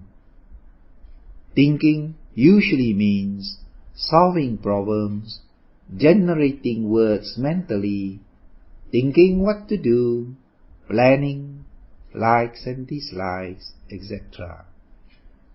Mental formation is part of that process, but there is also thinking without thoughts. For example, when we are aware of rising and falling, we do not have to think. We just need to note or be aware of the motion of air element, and that is all. Another example, when we hear certain sound and may not know what type of sound or where it comes from, who is making the sound, then there is only hearing consciousness without thinking. So that can be defined as the hearing mind without thinking. Likewise, the smelling consciousness, tasting consciousness, seeing consciousness, and etc. There is a continuous arising and disappearing of mind, arising by way of the 6 types of consciousness. This explains the other part of formation, one with thinking and the other without thinking. Question 5. If the mind is continuously arising, why am I not able to perceive the mind? Answer. The mind is very subtle, fleeting and quick. Only a meditator who is trained in habitually watching the mind is able to detect with awareness the subtle mind arising through the external 5 sense door or directly through the mind door. On the other hand, when mind has become strong with anger, hatred, fear, or sensuous desire, etc., even a non-meditator can be conscious of such mental states, except they are not aware and therefore cannot detach from the object. They are thereby pulled and controlled by the current of unwholesome mind, experiencing pain and sorrow. Question 6. Are we thinking all the time? Answer. The mind arises and passes away continuously, but we may not have thinking all the time. Question 7. I can't see the mind. Where to look for the mind? Where is it? Answer. You can't see the mind with your eyes. It is intangible and formless. You can perceive the mind with your mind, meaning mind watching mind. Mind arises by 2 ways, from the mind door or from the 5 sense doors. Question 8. Question 8. Is the mind the brain, or is it in the brain? Answer. The brain is just a form aggregate, rupa in Pali. Mind is formless. The mind is not residing inside or outside or in between. It arises only when there is external or internal object coming into contact with the senses. Therefore, mind arises through the sense door.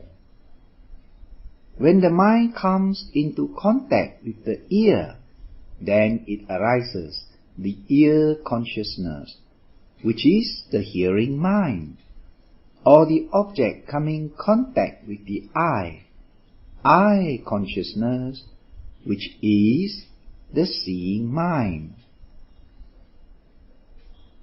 So, with this question, we wrap up today's talk on the mind. We will continue with more types of mind from the scripture next week. Let us begin sitting for half an hour. Now, I will deal with the feedbacks from the practical session. Question 1. Why do I feel like falling to the front? Answer. The sitting posture should be equally balanced at the 3 points. The 2 points in front, the left and the right leg in the half lotus posture, and one on the back side. If the body is leaning towards the front, then the body feels like falling forward after some time. It is good that the beginner have a cushion 3-4 inches higher on the buttock, so that they would have a more upright back with stable posture at the back and less pressure on the front legs. Question 2. What do I do when I'm sleepy? Answer. Give more work to the mind. Go to the touching points as mentioned in my previous lessons. If it does not work, then stand up and do the walking meditation. Question 3. I feel intense pain. What should I do? Answer. If you can bear the pain, try to separate the mind from the object. In other words, to be detached. Look deeper into the painful feeling and try to see the change in intensity. When the meditator finds it is unbearable, he can change his posture mindfully or do standing or walking meditation. Question 4. Can I do walking meditation for the whole half an hour because I don't feel like sitting? In fact, it is good to do walking first before sitting. Walking meditation has great benefits. The object is more gross and clear, so it is easier to cultivate and maintain continuous mindfulness. Number 5. I'm sweating. Why do I feel so hot? Well, it is quite alright. Perhaps it may be due to the many meditators sitting in the hall, or it may be due to strong concentration of mind which builds up heat in the body. That will be all for this week. See you again next week. Take good care of yourself. Practice at home. Sadhu, sadhu, sadhu.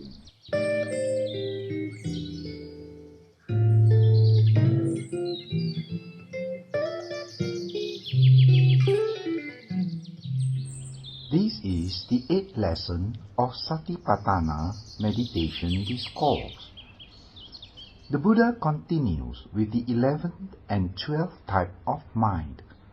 He says, Herein, a monk knows the surpassable state of mind as surpassable state of mind, or he knows the unsurpassable state of mind as unsurpassable state of mind. What is the surpassable and unsurpassable state of mind? Surpassable mind refers to the absorption mind, or the form spheres consciousness, while the unsurpassable mind as formless spheres consciousness. These minds are lofty, sublime, pure, and the mental defilements are temporarily suppressed. These mental states were mentioned by the Buddha in the discourse because the Buddha, Arahants, and some of his disciples at that time have experienced such minds. If we practice such ways, we too can experience these minds as did the Buddha and his disciple in the past. The 13th type of mind mentioned by the Buddha in the discourse, he says, Herein, A monk knows the concentrated state of mind as concentrated state of mind. What is concentrated mind? It is the one-pointedness of mind, whereby the mind is fixed to the object. Occasionally, in your meditation practice, you may experience peacefulness and calmness when the mind stays with the meditation object and is not distracted nor restless. However, one must not forget the mind is constantly changing, different states of mind arising and disappearing all the time. Sometimes the mind is concentrated. Next moment, it runs all over the place. The mind won't stay on the object. Today's meditation may be peaceful, but tomorrow may be restless. It arises and passes away due to conditions. If one is not aware of the mind, he will be disturbed by negative thoughts and emotions like tension, stress, ill will, frustration, attachment, etc. He then finds it very difficult to settle the mind down in the evening when he tries to meditate. So, we should know that the mind is impermanent, and one should not attach to any mind state or be depressed, angry, or frustrated, thinking that one's meditation is getting worse. Instead, we should know that mind can be a meditation object for the mind itself. What are the factors that must be developed to make the mind concentrated? For a concentrated mind, there are 5 factors that must be developed, starting with initial application of mind. Now, I will explain initial application of mind and how it can be developed in daily life and also in formal meditation. Initial application means that the mind is always directed towards an object.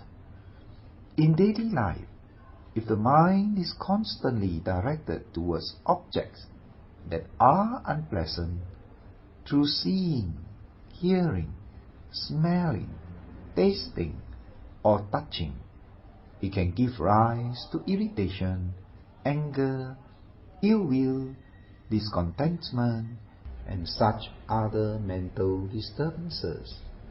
For instance, being scolded or seeing unpleasant sight, like rubbish in front of your house. On the other hand, if the mind is constantly directed towards pleasant objects, it can give rise to strong craving. If it is not fulfilled, it leads to disappointment, frustration, despair, sadness. Sensual desire or craving in itself produces discomfort and agitates the mind. In order to develop concentration, the mind needs to be directed with mindfulness towards the meditation objects as frequently as possible. For example, if one is doing housework, the mind should then be anchored to the bodily actions at that present moment, like washing car, mopping, bathing, so on and so forth. When the mind is constantly directed to meditation objects in daily life, it gives rise to the second factor, which is the sustained application of mind. As the mind stays with the object, it does not give opportunity or loopholes for defilements to surface which troubles the mind.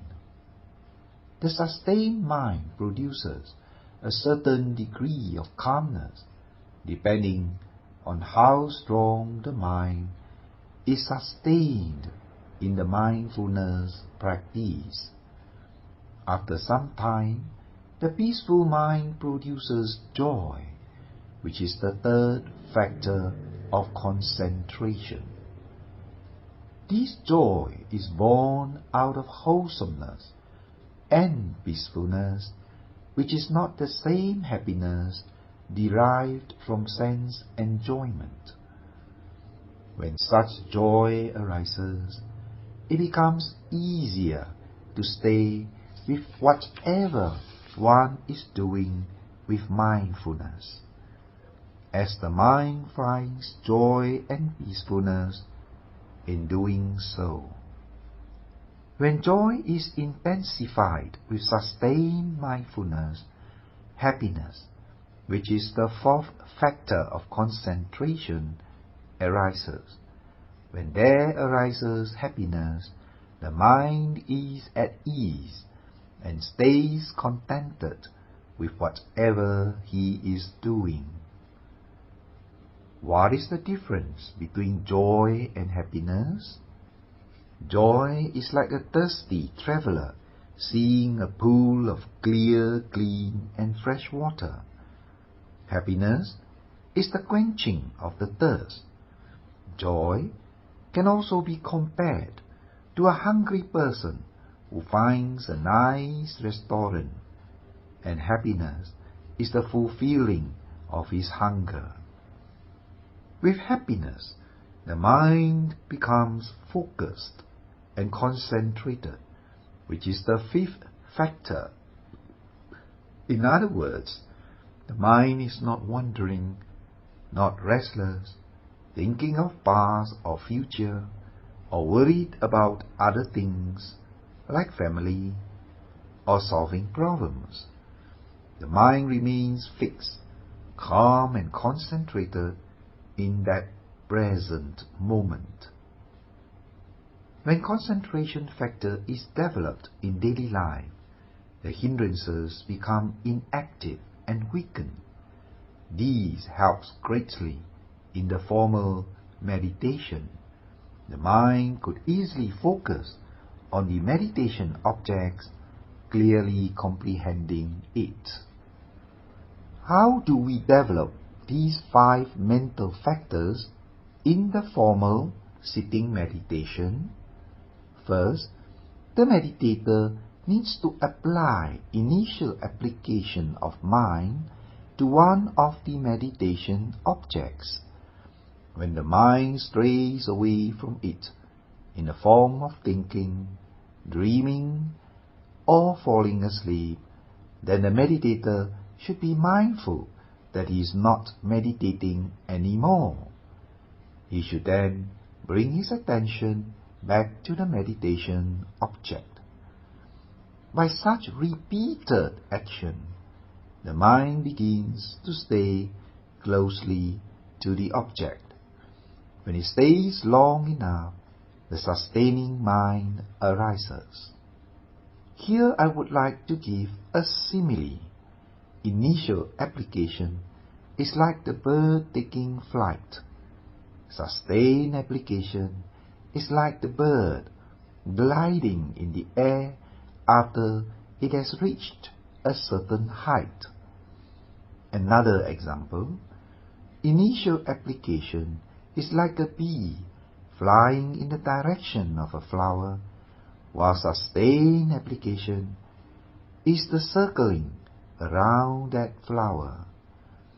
When sustained application stays long enough, peacefulness and calmness of mind occurred, and spiritual joy is born out of these calmness of mind.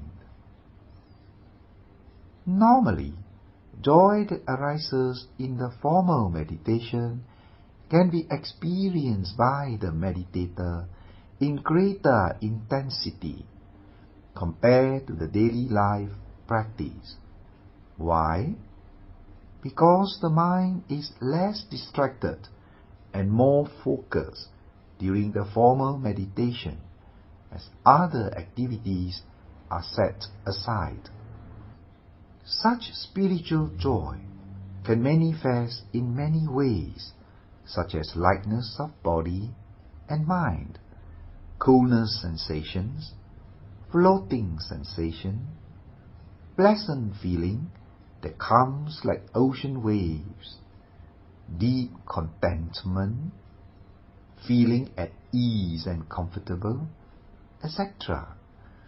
If the meditator is not attached to the joyful experiences and maintains his continuous mindfulness, the joy intensifies, leading to the arising of happiness.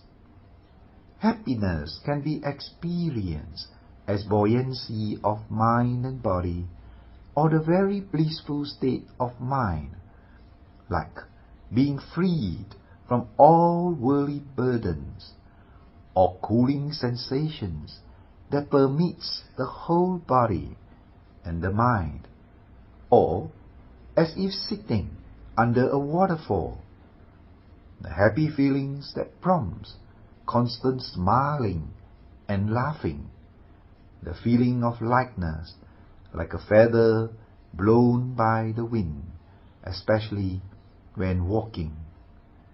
The happiness mental state is more intense and has longer lasting effect than the joyful mental state.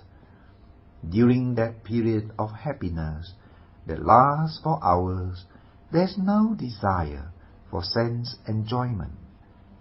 There are meditators who have similar experiences, and there are also some who experience happiness in other forms.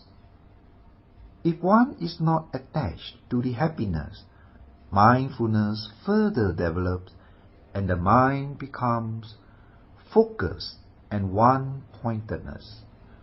One-pointedness is the anchoring of mind onto the object like it is being stuck to it and unmovable. The mind appears solid, stable, still, and not dispersed. With one-pointedness of mind, the hindrances are suppressed and the mind becomes sharp, clear and bright, just like sediments sinking to the bottom and water becomes clear. In the case of samatha meditation, the mind can gain access to absorption, but the concentrated mind developed through mindfulness is different. In the practice of mindfulness meditation, the mind clearly comprehends the object. Its characteristics are revealed, and wisdom arises. Example, when noting the arising and disappearing of mind, one can see the different types of thoughts arising and passing away in sequence, one after another, like a row of marching ants, or various sensations arising and disappearing throughout the body. In the case of noting the rising and falling of the abdomen, which is the air element, the meditator can perceive in one breath the many arising and disappearing of air element, or the breaking apart of the air element. Owing to the strength of one-pointedness that is developed, it holds the mind to the object, and such phenomena can be perceived and maintained for some time and not only a brief moment.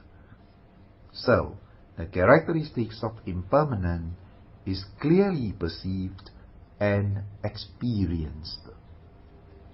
The Buddha continues with the 14th type of mind, or he knows the unconcentrated state of mind as the unconcentrated state of mind.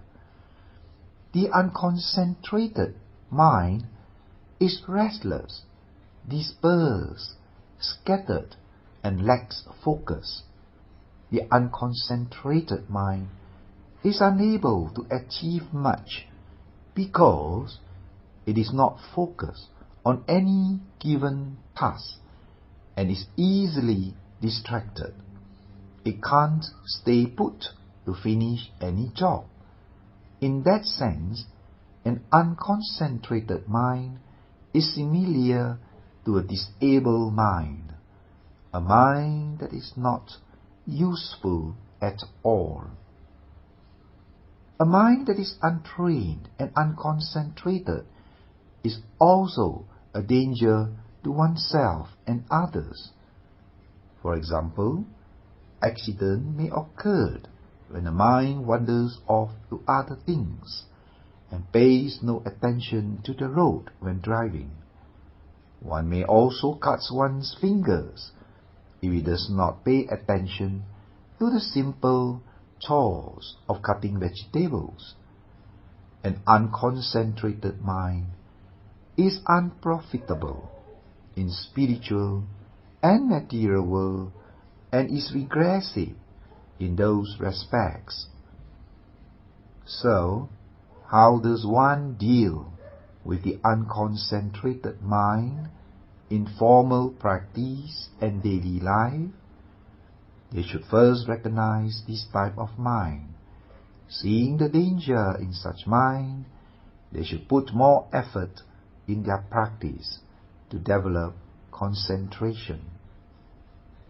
Continuing on with the 15th type of mind, the Buddha says, "Herein a monk knows the freed mind as freed mind." What is the freed mind? Freed mind is the consciousness that is free, being freed from defilements.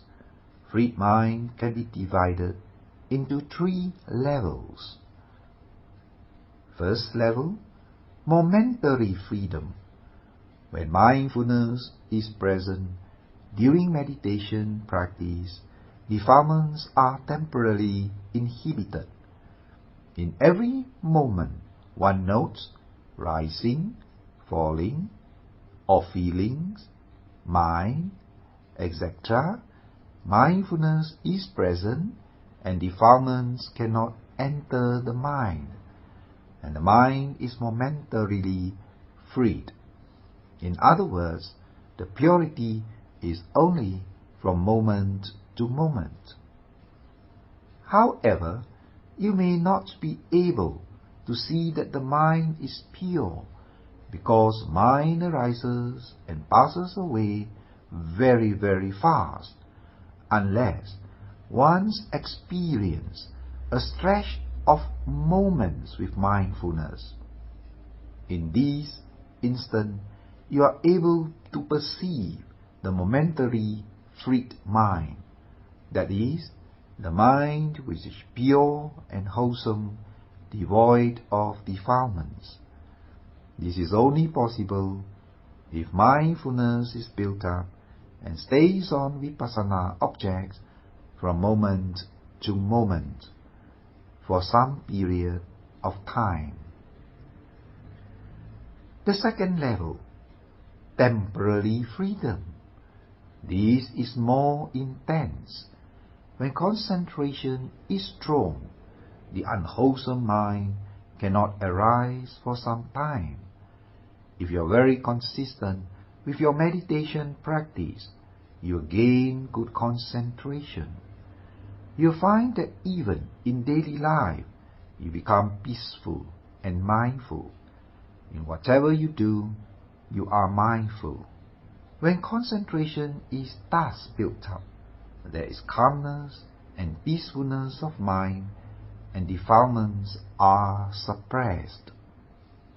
Sometimes this peacefulness and calmness lasted a long time, even for days, and you may think that you have attained arahantship or enlightenment, and that you are really pure.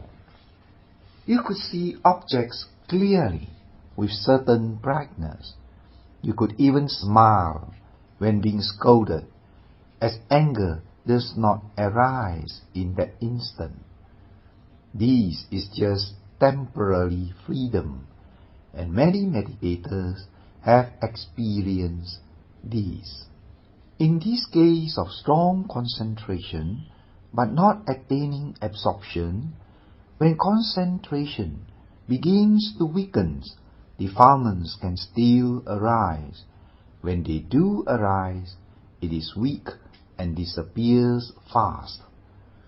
Now, in the case of those who practice tranquility meditation and gain absorption, jhana, the temporary freedom of mind could last from 1 day up to 7 days without a break, where defilements are temporarily blocked and find no entry into the mind, like a well-touched hut where rain finds no entry. The third level is of course the best. It is permanent freedom. This mind can only arise in those who are completely enlightened. When one gains the various stages of sainthood from the practice of this wisdom meditation, various defilements are cut off.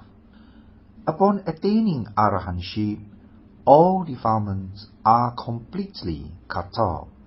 The arahant mind is permanently freed, meaning there will be no further arising of negative mental states, such as attachment, sensual craving, sorrow, distress, fear, anger, discontentment, jealousy, grief, and a whole mass of mental suffering or mental pain.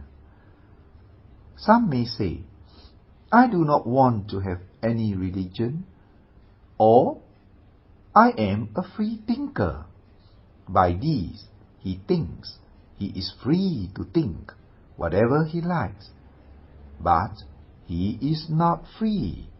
Neither is he free to think what he wants to think. Thoughts arise due to past conditioning, and if he has an angry disposition, he will constantly have angry thoughts. If he has fearful disposition, fearful thoughts will constantly arise. If he has strong craving, he will have many attachments or craving thoughts arising.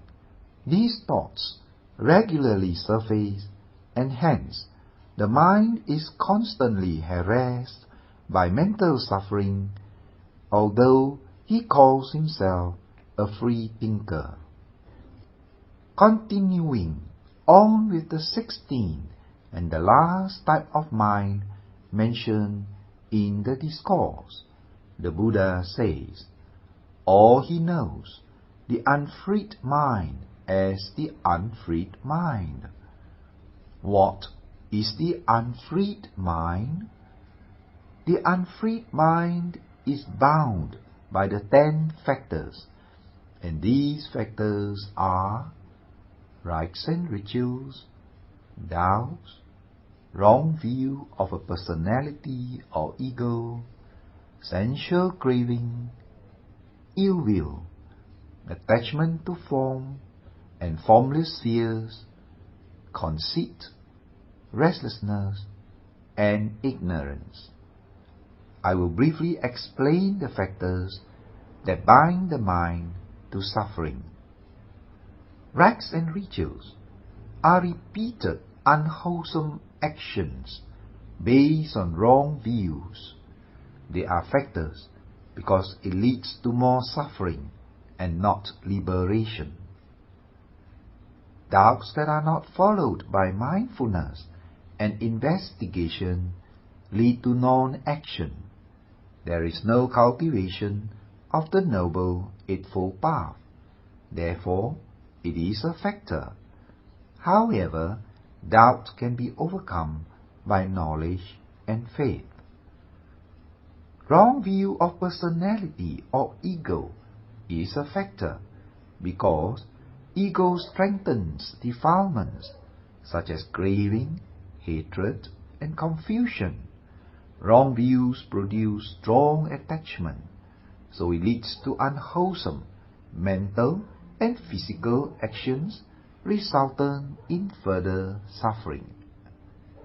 However, wrong views can be discarded when insight knowledge arises, perceiving that there is no entity, ego, or personality abiding in the ever-changing mind and body processes.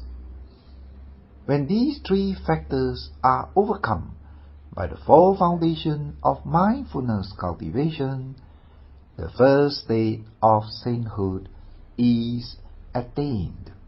There are 4 stages of sainthood as mentioned in the scriptures. The fourth factor is indulgence in sensual craving. It is the characteristics of sensual craving to enjoy objects through the sense fulfillment, even at the expense of harming or hurting other beings. In such way, it does not lead to wholesomeness, purity of mind, wisdom, or realization. Therefore, it is a factor. Ill will is the fifth factor. It has the characteristics of revenge, hatred, and causing harm, like a forest fire that burns everything in its path. Ill will produces suffering. Obviously, this does not lead to wisdom, peace, or happiness. However, these can be overcome by the mental development of loving kindness. In the second stage of sainthood, the intensity of sensual craving and ill will is greatly reduced. And in the third stage of sainthood, sensual craving and ill will are totally eliminated, and one will never get angry anymore. 6th and 7th.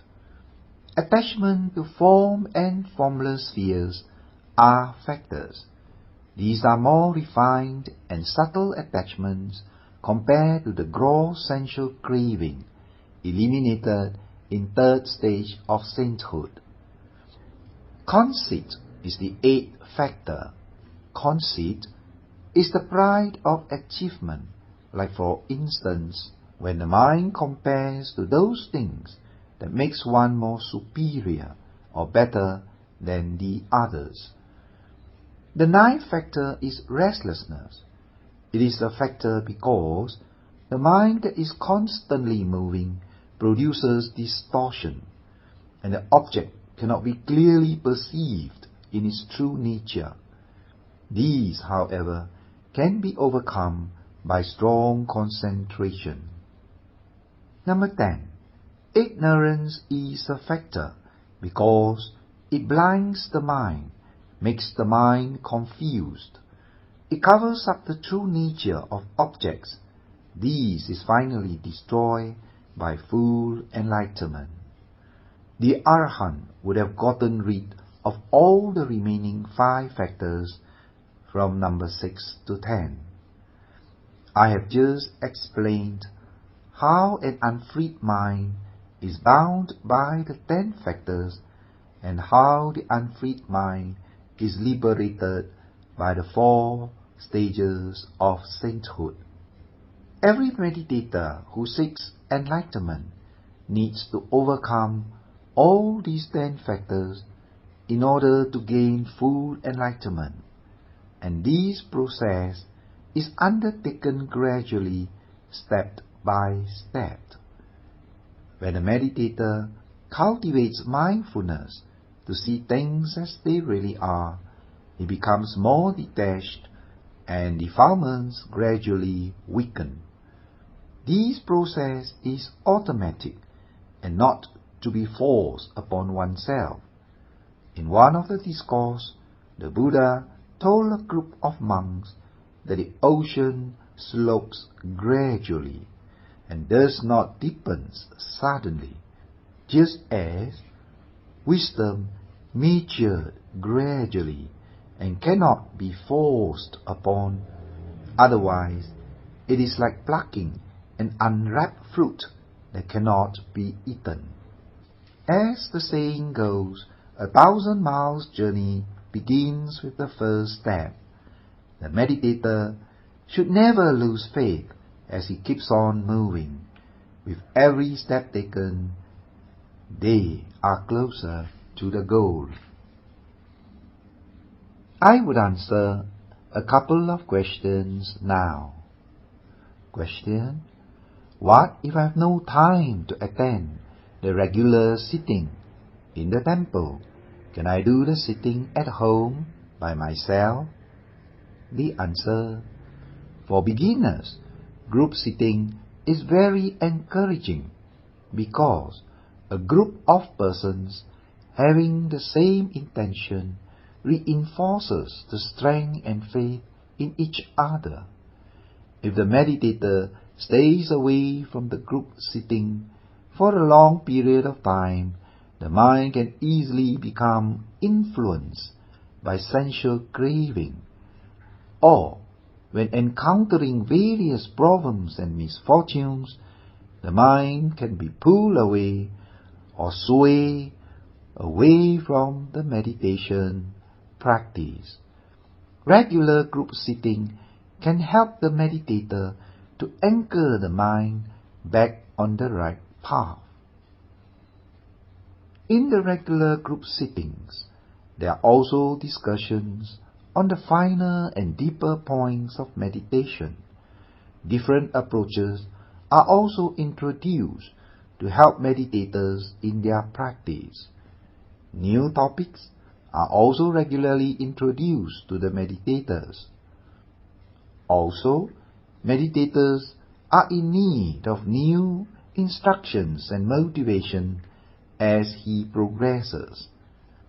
In regular sitting, there is also Q&A sessions where the teacher clarifies the meditator's doubts. Some strong doubts that are not clarified can obstruct and stop the meditator from further cultivation. Without proper guidance, instructions, or Q&A, one could go off from the right path without knowing it. If they continue deeper into the wrong practice, it could result in serious consequences. Therefore, it is useful and essential for meditators to avail themselves for the regular sittings until they have sufficient knowledge and experiences to be on their own. Question: I'm so busy, I can hardly find time to sit and meditate. What can I do? Answer: most people think meditation is only to be practiced sitting down at a temple or retreat center. It is not so. It is essential to maintain our mindfulness in daily life, as spoken before, as much as possible throughout the day, noting the mind, feelings, and body at the present moment. Next week will be the final part of contemplation of mind. So practice at home. Take care of yourself. See you next week. Sadhu, sadhu, sadhu.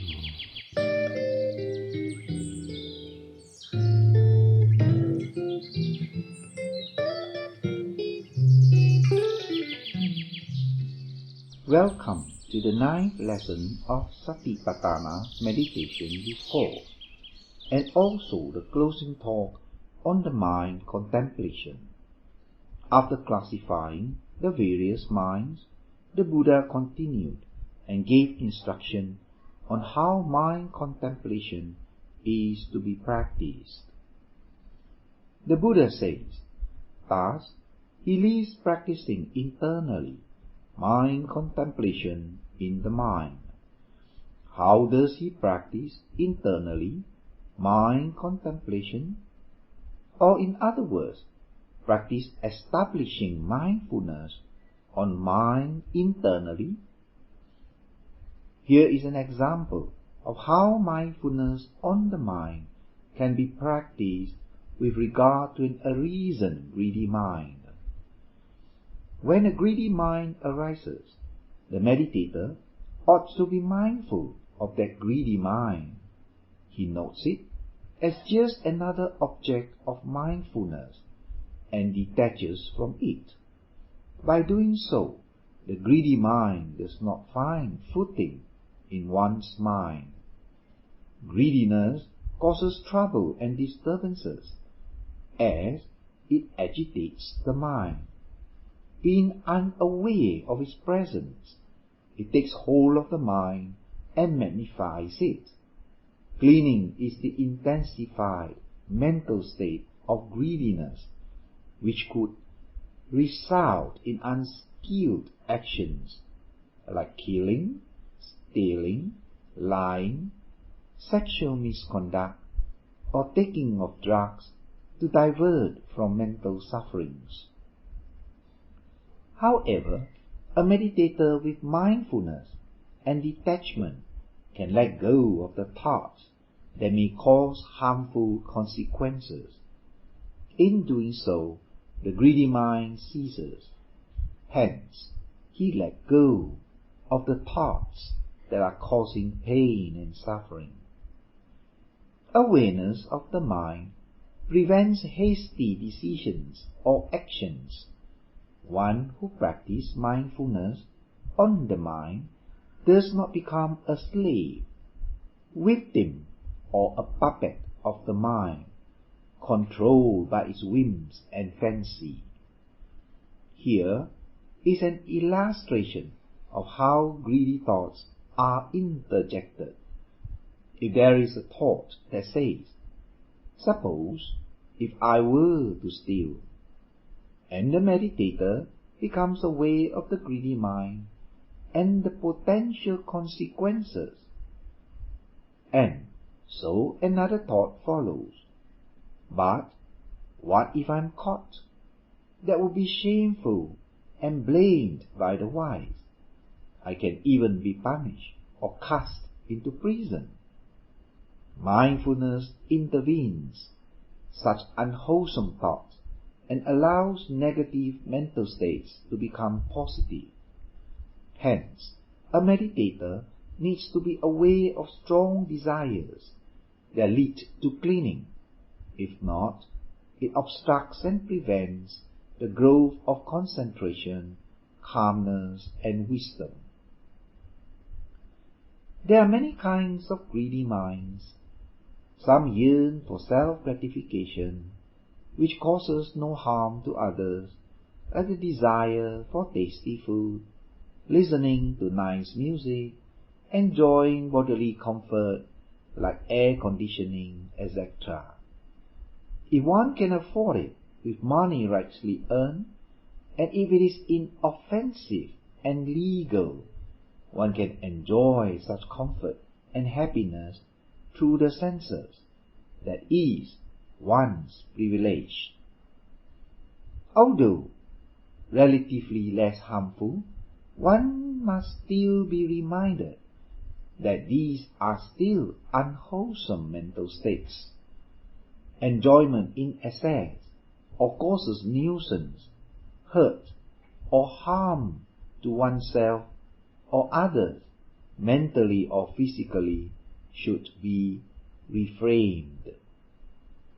Here is another illustration of how mindfulness on the mind can be practiced with regard to an arisen angry mind.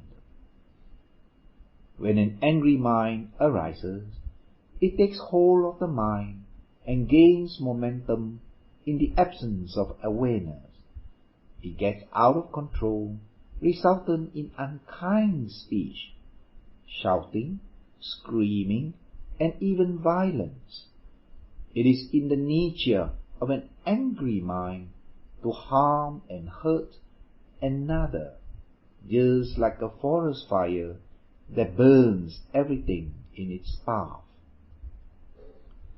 On the other hand, a meditator who is mindful is able to detach from it and abandon such harmful thoughts. Mindfulness brings out wholesome mind to intervene and replace these unbeneficial mental states. One without mindfulness may not gain such benefits. This is how mindfulness on the mind can be practiced internally. The Buddha continues, or practicing externally mind contemplation in the mind. Why must we also practice externally as instructed by the Buddha? Because in daily life we will not be able to maintain continuous mindfulness all the time internally, as we are also constantly coming in contact with strong external objects. So, in order to maintain continuous mindfulness, we need to be mindful externally as well. How does one practice establishing mindfulness on the mind externally? One of the ways of being aware of external mind is through noting the expression of speech and bodily action, as these are the manifestations of the mind. Once the meditator becomes aware of such happenings, he then remains detached, noting and knowing it as just external minds. Here is an example of how practicing external mind contemplation becomes helpful and beneficial.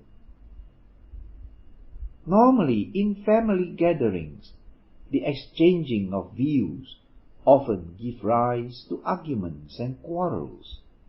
If one does not practice mindfulness externally, one could easily be sucked into the discussion, arguments, or quarrels. Thereby, ill will arises and the mind becomes agitated and upset.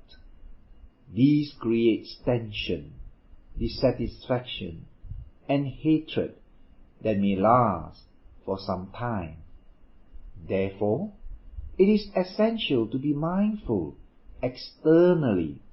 Only then one can remain detached, noting the external mind as merely another object for establishing mindfulness. One could then clearly comprehend the apparent reality of the changing minds, the various mental states that arises and disappears. So, one of many benefits that can be derived from these external contemplation is one can remain calm and peaceful among those who are hostile. Another benefit of external mind contemplation: meditators who go for long retreats experience calmness and peacefulness while meditating in the center. But upon returning to their usual surroundings and condition, many meditators fall back to their usual mental habits and become easily affected by external objects. This is so because they fail to apply mindfulness externally, or do not know how to handle or cope with external objects. They become bewildered and confused, This is why peace and calmness, acquired through months of intensive striving, could easily vanish within just a week or two upon returning to their usual householder life. The Buddha continues further. He says, of practicing internally and externally mind contemplation in the mind. Through the practice of establishing mindfulness on mind internally and externally, one becomes aware of the positive aspects and also the imperfections of the internal mind. He also becomes aware that external mind too has goodness and also imperfections. Like looking into the mirror, he sees his own reflection. One should be aware that just as anger arises and disappears internally due to conditions, so may external anger arise and disappear also due to conditions. Likewise, greediness and ignorance. On the positive side, generosity, kindness, compassion, and wholesomeness too can arise internally and externally. As a meditator realizes the internal mind is imperfect and needs further cultivation, so too does the external mind. There was an occasion where one man was silently observing another man. With the observation, a thought arose, how bad this brother is. Then upon reflection, another thought arose in him, how like me my brother is. Therefore, one should not pass judgment on another without first reflecting on oneself. It is like pot calling kettle black. He becomes less judgmental, discriminates, or quick to condemn. He becomes more appreciative of wholesomeness internally and externally, as he realizes that it is difficult to cultivate wholesome minds because it requires great effort and patience. The Buddha continues, or he leaves contemplating the arising phenomena in the mind. How does a meditator practice establishing mindfulness on the arising of mind? Here, a meditator directs his attention to the mind to observe the arising of thoughts, especially the strong ones. Normally, a meditator who does not have strong mindfulness is unable to perceive the actual moments of its arising, but they will be able to see the thoughts that have arisen or are growing in the mind. As the meditator becomes constantly aware and observant of thoughts, he begins to recognize the various types of mind arising, or some of the 16 types of mind mentioned by the Buddha in the discourse. If he continues with his practice of establishing mindfulness on the mind, the thoughts become clearer. When mindfulness becomes strong, the meditator would be able to note the actual moment of its arising. Why is it beneficial to identify different types of mind?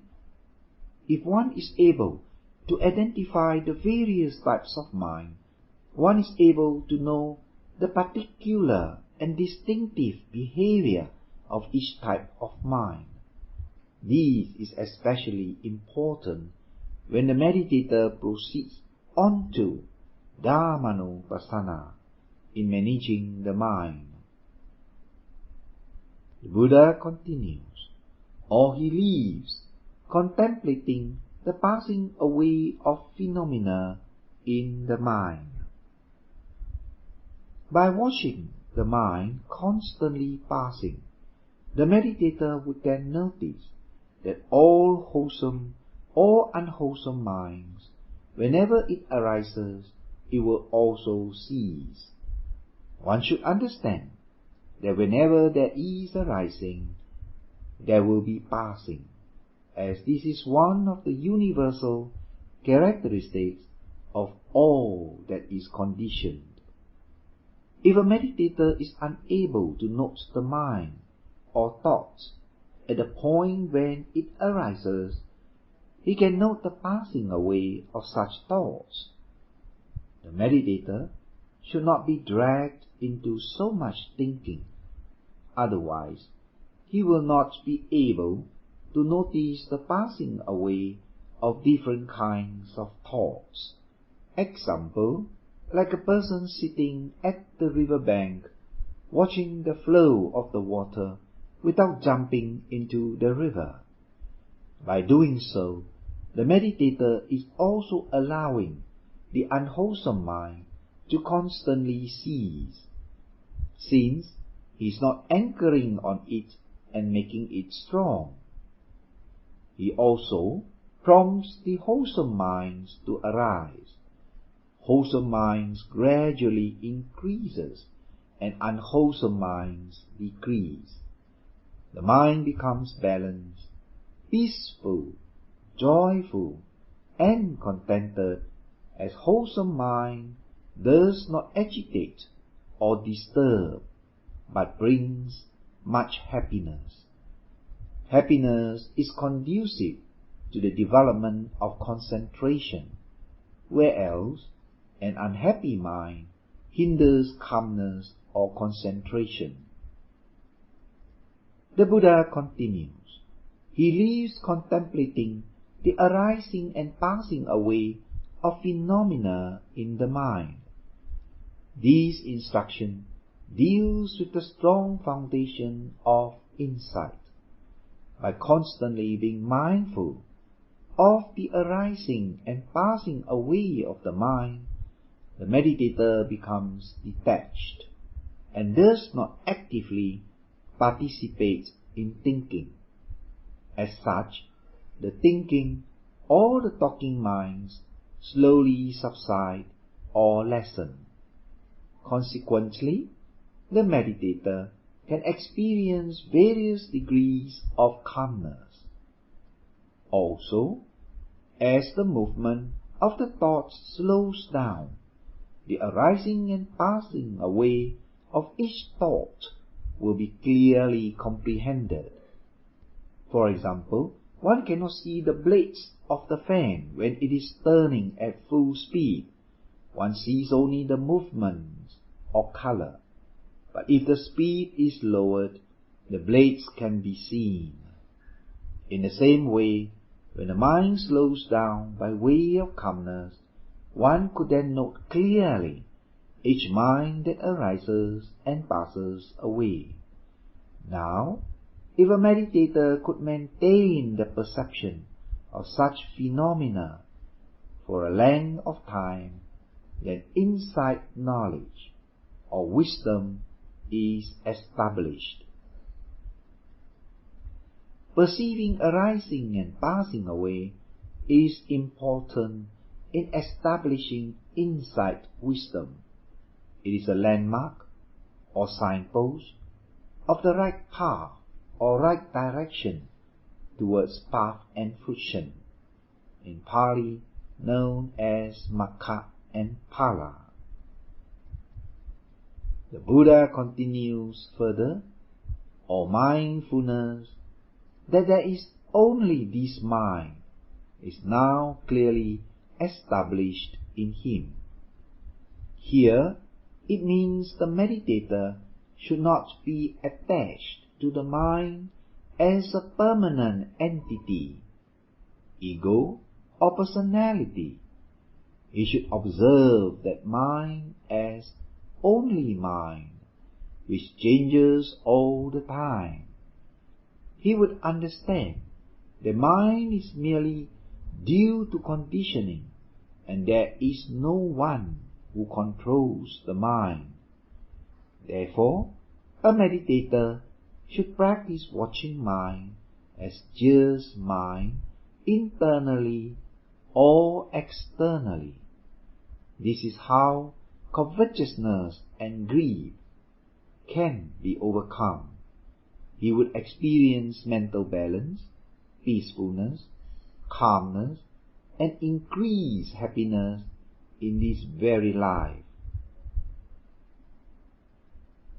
Finally, in the closing statement of this section, the Buddha says, "Just enough for the knowledge into reality, and just enough for mindfulness," and he remains completely detached, clinging to nothing in the world. Monks, thus indeed, a monk lives practicing mind contemplation in the mind.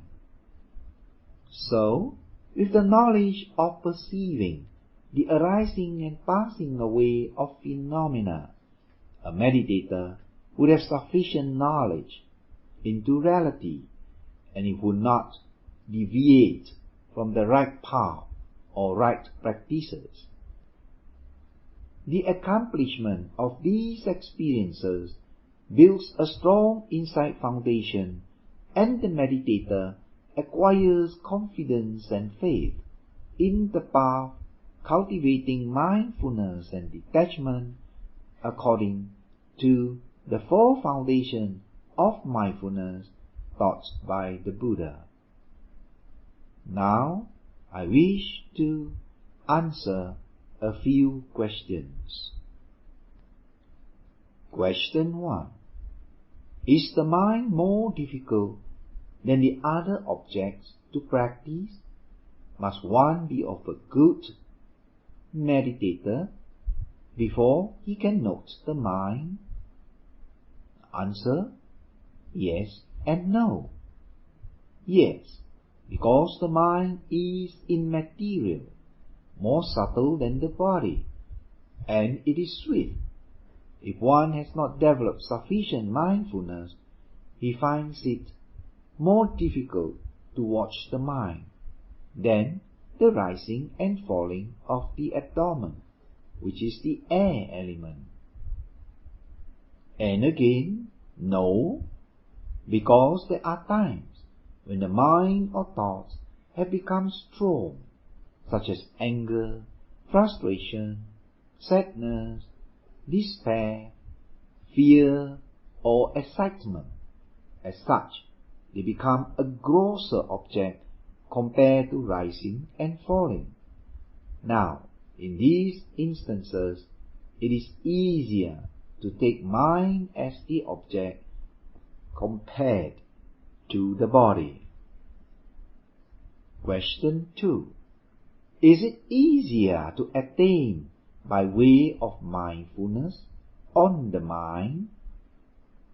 Answer: some meditators prefer to take mind as the primary object, as they find it more interesting compared to rising and falling, which they find dull and boring. Generally, most meditators would find it very difficult to take mind as the primary object. The mind as an object is very blurred to them. Therefore, they would not be able to build up continuous mindfulness for insight to arise. Question 3. In watching the body, one may get attached to the tranquility aspect of watching the air element. So, is it better to watch the mind instead? Answer: a meditator who practices mindfulness on the mind too can get attached to samadhi, tranquility, as they watch the mind. When the thoughts gradually subside, they feel a sense of calmness, tranquility, and pleasant sensations. They become attached to this kind of mental state and can also dwell in samadhi for a long time. That is when the investigating factor of the mind is weak or absent. Question 4. I've experienced this blankness and emptiness of mind. How could I relate these to any of the 16 types of mind mentioned by the Buddha? Answer: yes, it can be related to deluded mind, which cannot perceive mind, feelings, or body objects. It is shrouded in darkness, as experienced by many other meditators too. Question 5. Are we washing the mind to stop the thinking? Answer: the purpose of meditation is not to stop thinking. The slowing down of thinking is the result of concentration being developed. Calmness is not the end itself, but a stepping stone for insight to arise. Question 6. Do we meditate to control the mind? Answer: the mind cannot be ordered about to do this or that, but the mind can be directed by way of developing mindfulness to acquire right concentration for insight to arise. Question 7.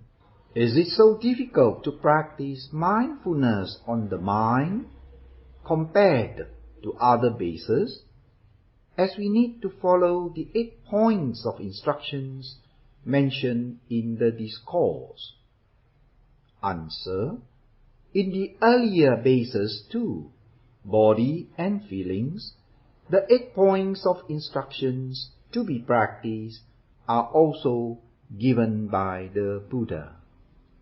With this, we have finished the last lesson of our Satipatthana meditation discourse for beginners. We will further continue on with the intermediate course, which covers the 4th foundation of mindfulness, that is Dhammanupassana, meaning mindfulness of the Dhamma. Sadhu, sadhu, sadhu.